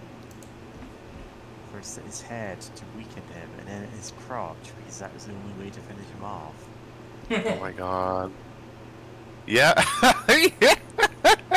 Of course, the central processing unit is in. Well, I shan't say. Central penis unit. It's detachable for maintenance purposes. God. Oh. Oh, oh yeah, what, I came back, was doing some stuff. My dad's like watching TV in the living room, or TV, I should say, like YouTube on the TV in the living room. Yeah. and apparently he's learning about some occult nonsense, or a guy claiming to report on occult nonsense. Uh-huh. And it's like, oh, this symbol is used by these alien cults to promote that, like, the aliens from the, like, this, like, star system are guiding human evolution. And I'm like, oh Is it no, the ancient Sumerian symbols again? probably. Around for a while. I've got some very funny voice clips about this somewhere. Nice, but it's just like, oh no. Nice, but it's more Yeah. of just, it's like, oh no, like, I was joking, like, I joked a while ago about, like, no, we could probably tell my dad about, like, we could probably start, like, teaching, like, Christians about, like, Gnosticism, right, it'd be a bad idea, but we could do it, but, like, I think some people probably are gonna end up doing that anyway, of just, we're gonna bring back people wondering about Gnosticism and, like, weird occult bullshit that's probably not even real. Let's go. Yeah, I didn't Grab. actually. So most of the clips I've taken from UFO sighting documentaries, I don't transcribe them the way that I do like a lot of the other stuff that I do, like where I'm like looking for specific words. Like the Satanic Panic ones are, I'm looking for words to construct a song out of. These are like spoken word intro kind of things. So I just have a vague description of, yeah, this is a Ronald Reagan speech where he talks about, but if an external force from outer space were to emerge, I'm sure we would put aside all our differences and face it together. And he said it like twice in different ways, in a weirdly like zoned out way, and people went, you want to tell us something? Yeah, odd. I got one that's a UN speech and one that's he gave at his school for their graduation. I wonder if perhaps there are alien life forms out there who will invade the Earth or Oh something. my god. And it's like, yeah, the Rave Yeah. album that I'm gradually putting together is kind of had a cosmic theme to it so far. I'm Nice. gonna extend Planetary Secretary out to like 5 minutes if I can. Nice. And after the second drop, just to make it feel like it's continuing more naturally than it is. But like, you just got a radio edit for now. Yeah? But like, this is going to be I don't quite know what the specifics of the album are going to be, like what it's going to be called or anything. I do have a placeholder album cover that I'm going to post if I can find it. Which is, it's just a cropped bit of a sci-fi novel cover that was just shown in one of these alien sighting videos, and I found it so funny. I had to screen cap it, and I'm like, listen, until I have a better cover for this placeholder.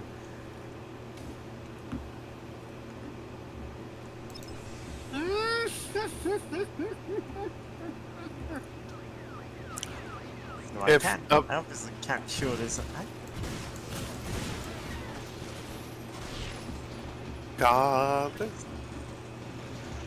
I love this little alien. This is like if someone paint if a Victorian painted a grumpy little alien boy who's just trying to wait patiently until he can get his oversized novelty lollipop as a reward for being a well-behaved little lad. Yeah, it's honestly, whatever. That sounds about right.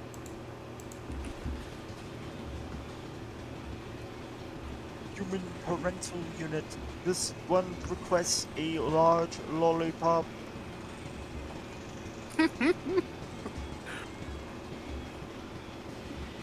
What is the significance of this human custom of wearing a sailor outfit?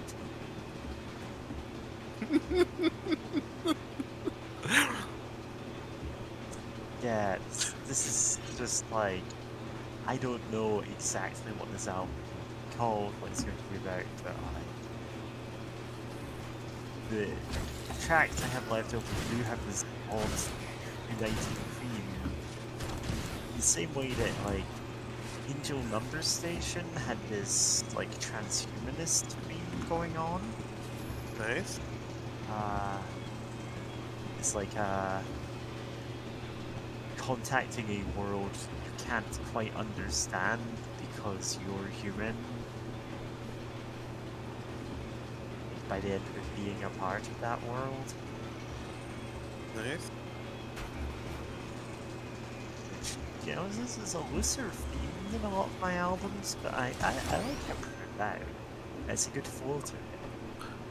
Yeah.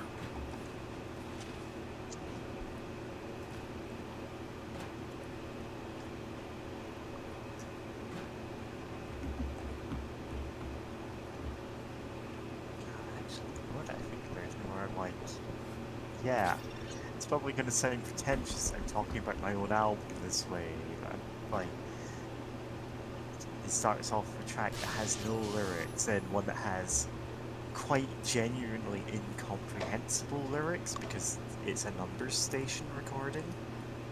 Yeah. This is dimly audible underneath all the music, and as it goes, things actually get clearer as it goes. Yeah. No, what is the point of number stations actually? Like, Oh, they're one-way communication with, like, th- they're the easiest way to have a secure one-way communication. What you do is you give someone a one-way pad, like a one-time pad, which is like, yeah, you have a bunch of letters in a book, and it's like, okay, go forward this many letters, and as long as you both have the same book, you can go, okay, 5, 7, 29, 1, and then they'll be able to point at those letters and go, okay, this spells a word. And if someone doesn't know what the book is, what the one-time pad is, they can't break that encryption, no matter what, because it's an arbitrary amount of text. yeah. It's the same way the Bible code works, actually. If you have a way to arbitrarily encode this, such as, say, a radio station that's broadcasting all over the world is listing out numbers, then you have a way to send messages that nobody can track because it's being received by everyone on the radio, and that nobody can decode unless they know what the original pad was. So there have been some notable instances of spies who have specific copies of, say, a novel. You pick one specific edition of Alice in Wonderland. Back at HQ, they've got the same book, and they're saying, okay, you want page 1, word 5, or page 10, word 2, and then you're just constructing a message, which again is much more secure than using anything like cipher, because given arbitrary time and resource, any substitution cipher can be broken. And this is simply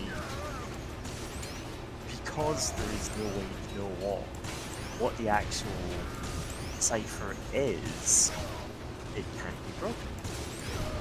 Yeah.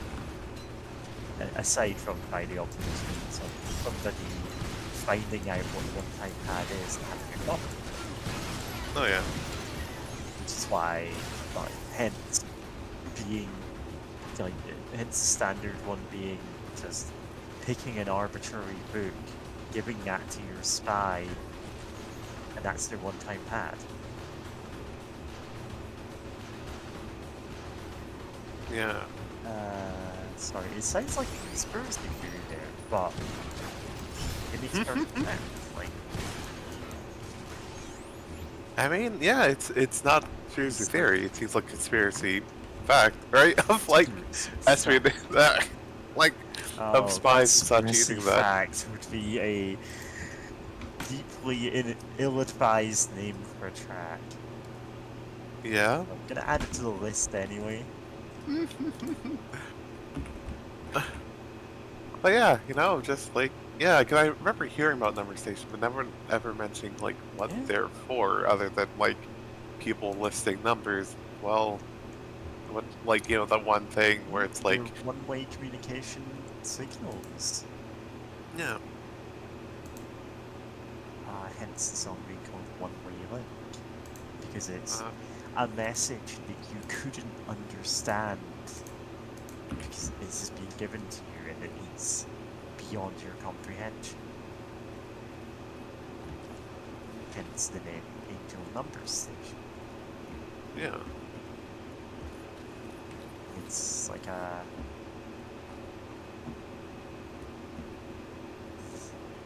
It's more positive, like... It's rather than it being like, oh yeah, it's a religion thing, oh it's spiritual and everything, it's like, no, this is someone or something that you cannot understand is trying to communicate with you, and only by changing can you understand it. hell yeah, Which, you know, For- is humanism. yeah, And again, I know this all sounds pretentious. This is just like my reasoning of this was the reason for the track order, as well as flowing better. yeah, and it rules. Oh my god, I just realized I accidentally like did something like grammatically relevant, even with beats and rhythms and Johnny Walk, Yeah, which are a preacher saying very strange phrases about rock and roll music being, you know, the devil. Yeah? Yeah. Talk about beats. Because that's immediately following a message that doesn't have any meaning behind it. Oh man. I'm overanalyzing my own work. it happened to everyone. It's Fine. happened. Yeah, Johnny Walk being teaching somebody how to walk, kind of thing. Like, it's like it's all a distraction from like when you teach Johnny how to walk. Like, you don't want to also teach him to worship the devil or something. yeah. Oh boy, seems to be a lot of noise happening. Just hear like clown honking going on. Yeah.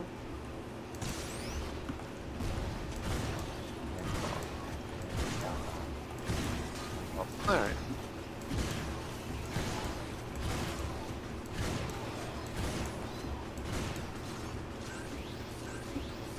I think some thought into these albums I make, and sometimes they have even more meaning than I intend, because I'm like, oh yeah, it's looking at the track list, gives you this. Still not as pretentious as those fed by his hands, which is the stages of grief and the stages of rot, like lined up. That's all the track names. God, I still only listened to that one. I forgot to. It's a deeply unpleasant album. It's meant to be. It's a very raw, upsetting kind of dungeon scene. Yeah, which is like, which is meant to be threat, implant malware.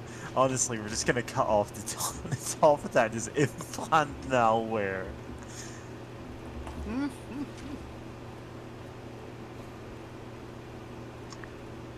God. Yeah, that one is. It's Dungeon Sim in the sense that it's like it's one of those ones that puts the emphasis on dark ambient, you know? Yeah. Whereas like Hollow Bones is the ambient side of dark ambient. Lots of echoey cave noises going on. Yeah. Really love that one. Just it like damn, that really is a tomb going on here. Yeah. It's you know, I was working on that while Tank was playing tunnel music on stream. Huh. And I'm like, this is all a piece of tunnel music. Yeah. They're Oh, nice. both very ambient albums. There's a different mix of those and the more active ones, I suppose. Yeah.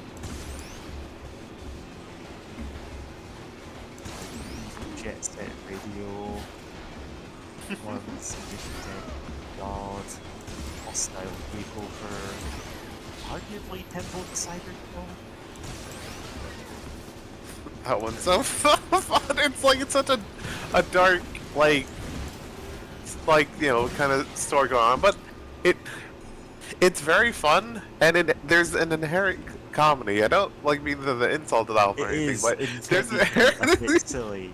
Here Yeah. I am, your friendly skeleton, and it's like this skull is going to kill literally everyone. one. Yeah. And it's you know, it's just like what if there's a weird skull and they wanted to kill everything? And it's like this kind of it's kind of silly. It's like you know, like sort of not not really ironic, but I remember you mentioning like a fan theory or something for like Terminator, because it's like kind of like Terminator, where it's like I was like, oh man, this thing's surely gonna like kill these people. You say as you're eating popcorn and sipping a beverage. Like, oh boy, like I wonder how they're gonna get out of this one. Like, you know, sort of like, you know, it's almost like a popcorn movie of an album, just like the concept of what if there was a skull and everyone became obsessed with it for some Everyone reason. becomes obsessed with the skull and starts worshipping it. It's like, oh, technology is giving us a new golden age, and it's like, oh, it's enslaving the dead with cybernetics, so they'll work for it forever.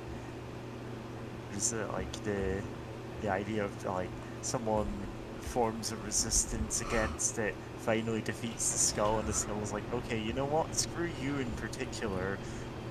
Copies like his mental patterns onto that person, decapitates them, and sends their skull back in time.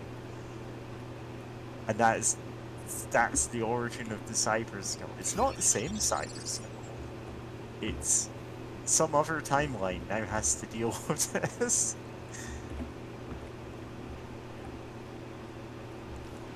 Yeah.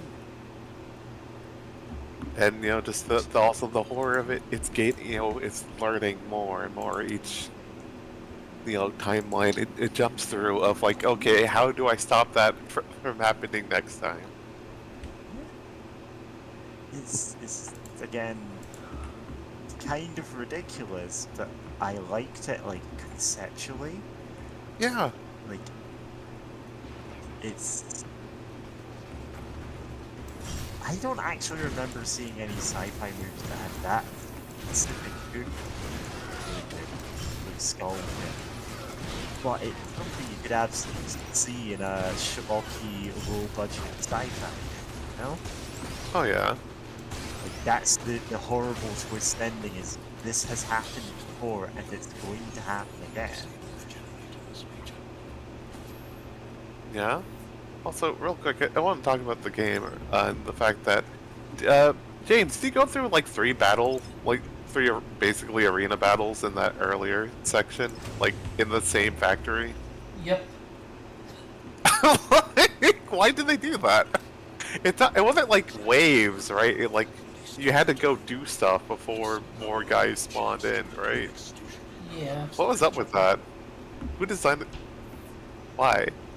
I I guess to try to ambush you? That's the only thing I think of. Sorry, it's like that's been kind of gnawing on me a little bit. Like, why did they do that? Because it like battles, three separate encounters in this one like factory floor. Huh. Yeah, I do love the schlocky nature of like Temple of the Cyber Skull. It's So good. me doing like this deeply stupid techno album that I'm just like putting on a monotone voice and distorting my voice because I don't have well, at the time I didn't have a vocoder that worked, so I was that entire robotic voice is mostly just the way I talk. So it's the size. It's the size. And I feel like it would have actually been actively worse with a vocoder though. Like with a lot of tweaking. Huh? Yeah. It's very funny to me. this this is just me slapping like 20 other filters on top of it to get the same effect.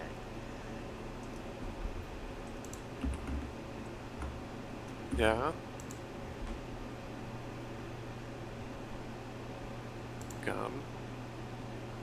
And I still love like the origin of you had a dream about a song called Skull Exercise, and we're like, what if I made this real? I had a couple of tracks already. Oh yeah, like just over time you Big made like track. very skull-based music, and we're like, I don't know Like, what to do with this. this ties together the cyberpunk tracks, the skull tracks.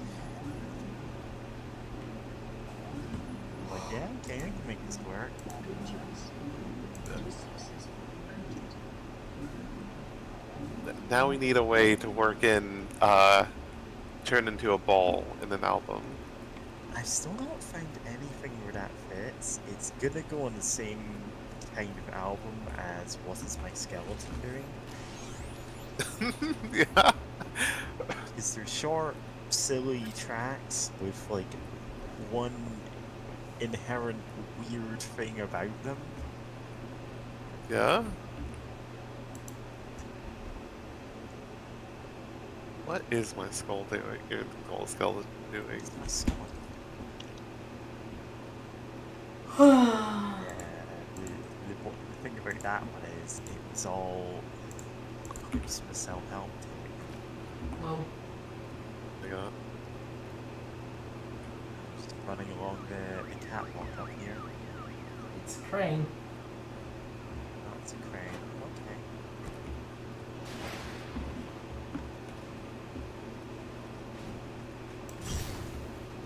Right. Uh,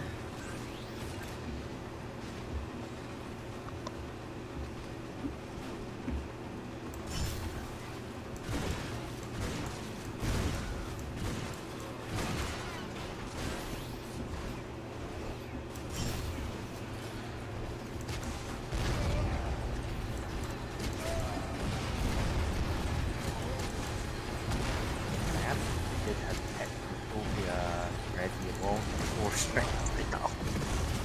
Yeah. I think I remember you posting that. Not when, but like I do remember that one a while back. Watching that Cyberpunk documentary, that William Gibson talking about that. Yeah. You know, this game takes his word, Oh yeah. not least of all because like half of all Cyberpunk is just cribbing from these stories. Yeah.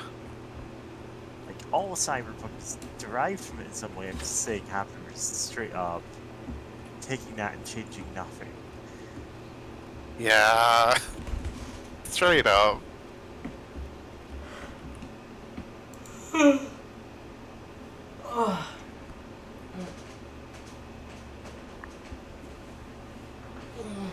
Okay, 606.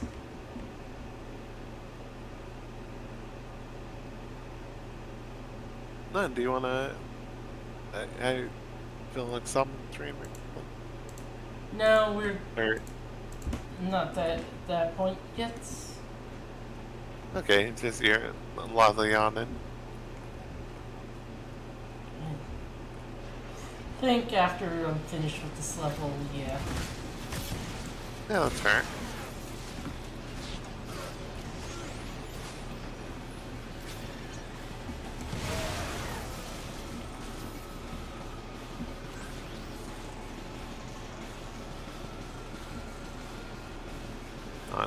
No, since I mentioned, wait, did I mention Shadowrun? Or did I think about mentioning Shadowrun? Yeah, You we mentioned definitely it. talked Oh, about we Shadow. did. Yeah, we did mention Shadowrun. I'm now thinking, speaking of like all that, like how funny it is in the tabletop RPG space of like, hey, we need to find a way to limit like how many like augmentations people can get, right? So that you don't just get like a bajillion, right? And like Shadowrun just being like, what if you lose a part of your soul if you get augmented in any way? Which is like, it's so funny to me. Like, even though I hate the implications of it, like, I think a pacemaker. Or, no, if your arm gets cut off and you get like a cloned like replacement arm, I think that reduces that like your like amount of some like your essence. That's what it's called, your essence, a little bit. And I'm like, it's a clone version of your arm. Why? Like, Yeah, what? But wrong. it's funny to me, despite how much I hate the implications. You're wrong. Yeah, like I think a pacemaker actually does make you lose essence as well. It's stupid, or something basically the equivalent of a pacemaker. But it's like it's really dumb, and I hate it. But also, it's Turns just out so just, like, funny. a whole bunch of basic everyday actions just cause you to lose bits of your soul, and if you lose enough, you can't get to heaven. It's weird Yeah. how that works. Yeah. But yeah, it's funny to me because it's like it's so blindingly obvious that it's like, oh, they're just doing this for balance reasons because they don't want you to be like a wizard with like machine gun arms or something, right? Like I mean, why not? That sounds sick as hell. that does sound sick as hell. Like they should just let you be a full-on wizard with like like cyborg gun arms. Like hell yeah. But like Shadowrun was like, no, we had to balance this and make like some sort of weird nature versus technology thing in setting with it. Like it's weird. I understand the game balance reasons. I even understand the philosophical thing, that, like, in the abstract, if you're the Oh, kind of person who saws off your own arm to attach a gun in its place, so when you kill people better, like, that is damaging some part of your humanity, even in, like, an abstract sense. Oh yeah. I do prefer the approach that like some settings have where it's like it does cause you like some kind of mental distress to modify your body too much beyond a certain like, except if you're like, no, actually this is the body that I want, like you can trans your gender and that doesn't affect your abilities. Yeah. But if you're like, and then I'm gonna cut off my arm and have a machine gun, that's different. Yeah. But it's hard to quantify that without, and also then you end up with people going, but I, like, my persona is this, like, cool, like, wolf with a gun for a hand. And it's like, well, you don't lose any spirit for that, I guess. Yeah. Just- Like Yeah, yeah. You know what? It's something like It's, yeah. I know the the board not board game. The tabletop RPG Cyberpunk in its newest iteration, they actually did change the rules a bit about like, your humanity points or whatever. It's like, hey, if you want to be like a cool furry or something and get like surgeries for that, like, yeah, no, you can just do that. That's fine because that's just like you. But it's like, yeah, no, you do lose some for like getting a knife arms or whatever, right? Like, because it's like, there's something to say there. But like, I remember someone posting like, no, a better system would be a slightly bit more like abstract than just you have a point thing, but more of like, hey, if you want this big, expensive like cyborg arm that gives you a gun, like you either have to go to a corp to install it, and they have their own like, you can only get it repaired and maintenance at their like specific facilities, or you have to go to like a mob, which is now you're dealing with the mob, Yeah, right? That's almost bad as being before. Yeah, and then or maybe potentially you can do it yourself, but oh boy, that's a lot of like infrastructure you need to like take care of your fucking robot arm, right? Yeah, Because it's like DIY HRT for giving yourself robot arms. yeah, is the chair haunted? Okay, no, it just did that. It just does that. Okay. The physics is weird. It's going faster. It's going faster. It loves the violence. It's enrichment. Perpetual See, motion chair. The perpetual motion And chair. an extension chair that craves violence. Yeah.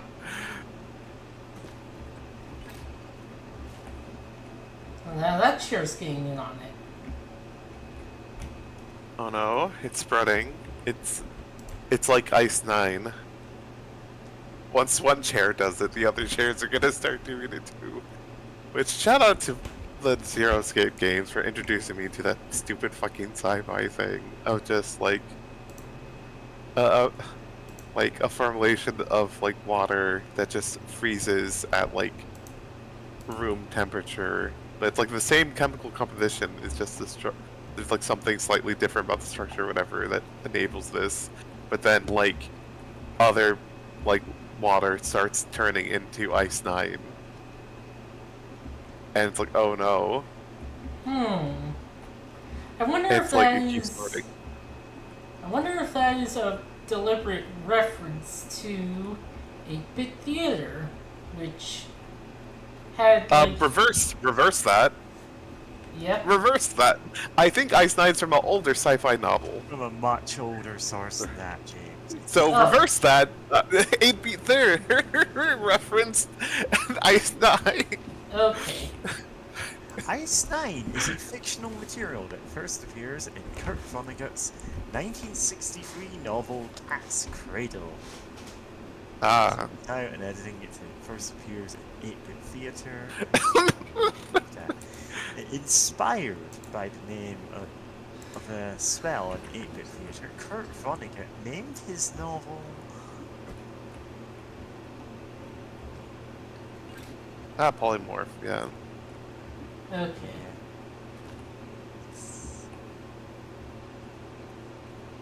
Okay, I didn't know that.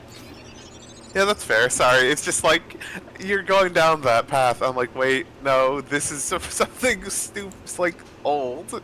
It sounds like an old sci-fi novel, and I was It correct. I is, never even yeah. looked it up. But I'm like, oh, I know this is I old. couldn't have told you off the top of my head, but I'm like, no, that is a sci-fi reference. A lot of things that you think are, oh, they just made this up for this webcomic. Nope.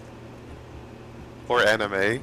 A lot of anime fans love doing that. Like, oh my god, Homestuck I can't fans. Like, believe oh, they I did can't do believe, I can't believe Homestuck invented time travel in stories. Like, invented astrology. It's true. God. Sorry, I'm still, now that I said that, man, I wish I didn't get any like pay any money or anything, but like I wish I got money back from it reading Homestuck from like people who were like, oh my god, Homestuck does all these amazing things. Like what were you reading? Like, excuse me, it wasn't doing anything special with like story structure. Like Hussey just kept adding act whatever with sub acts just because it was a joke that went on too long, and also because he wanted to save Act 7 for the end of the story.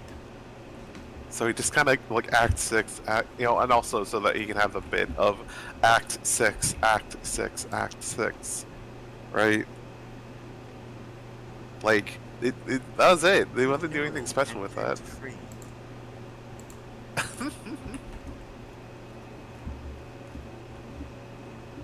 God.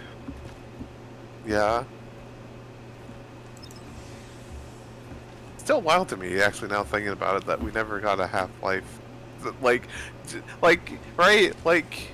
Yeah, it's like you just abandoned one of the biggest selling game franchises of all time. Yeah, like, there wasn't even, like, like... It's like money. Yeah? It turns Like, out game companies don't develop games anymore. Yeah. It's fucking bonkers, they're making so much money from Steam because they get a cut from each sell, and like that God, Gabe Newell has 3 super yachts, which one difference between a yacht and a super yacht is that it's big enough that it requires full-time employees. And it's like, that's Steam money, baby. And they just gave up on the Half-Life when it's like, they have the money.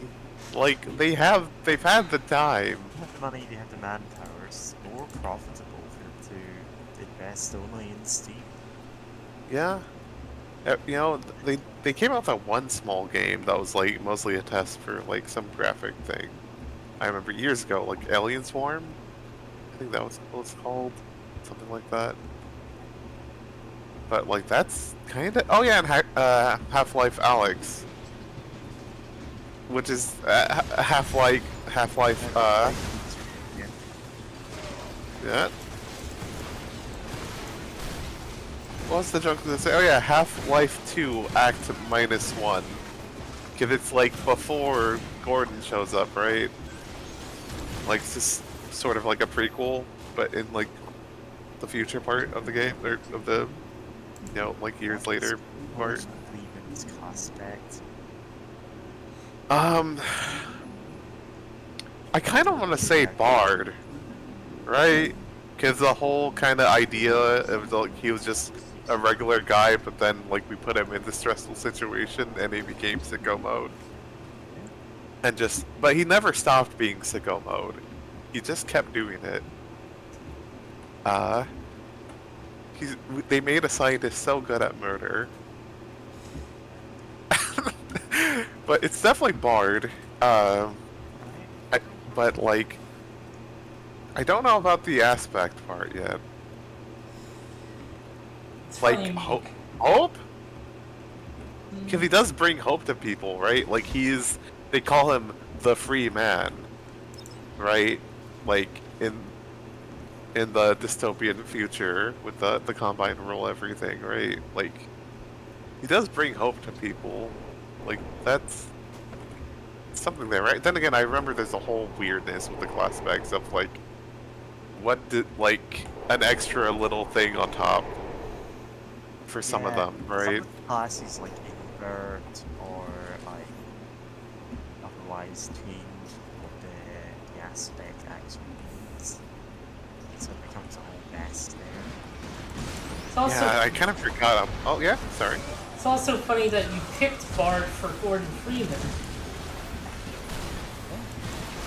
Just because bards are supposed to, talk. Normally they're very prone to communicate, yeah. His typing quirk is easy typing. Yeah. Dot. Well, he's a human player, you see, so he doesn't need a typing quirk. right? Or do they? Do the humans have fabric marks? I mean, I guess like just how. Hmm. Yeah, I know you're implying like, souls interact with half-life task. I'm thinking more of like, more fun Vortigaunt typing quirks like. Hmm.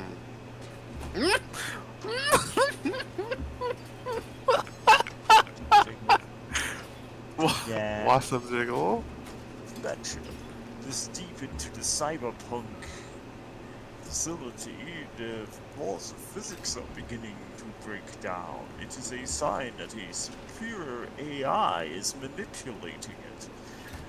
Yes, Oh. go by that. Oh man, remember the Matrix and how weird stuff was glitches in the Matrix. Fletcher, have you ever seen the movie The Matrix? I hear it was inspired by a webcomic named 8-Bit Theater. God. God. But yeah, I wrote in the chat too, like, as a mental note of like, oh, I need to clip this jiggle in here. It's really funny to me. Spinning chair.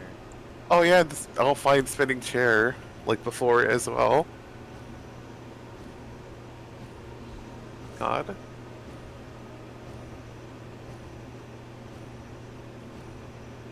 You know what? I'm gonna forget this. Stuck. Plastics. Alright. But yeah, thanks for the stream. Stream. This is really fun to hang out, chill. Yeah.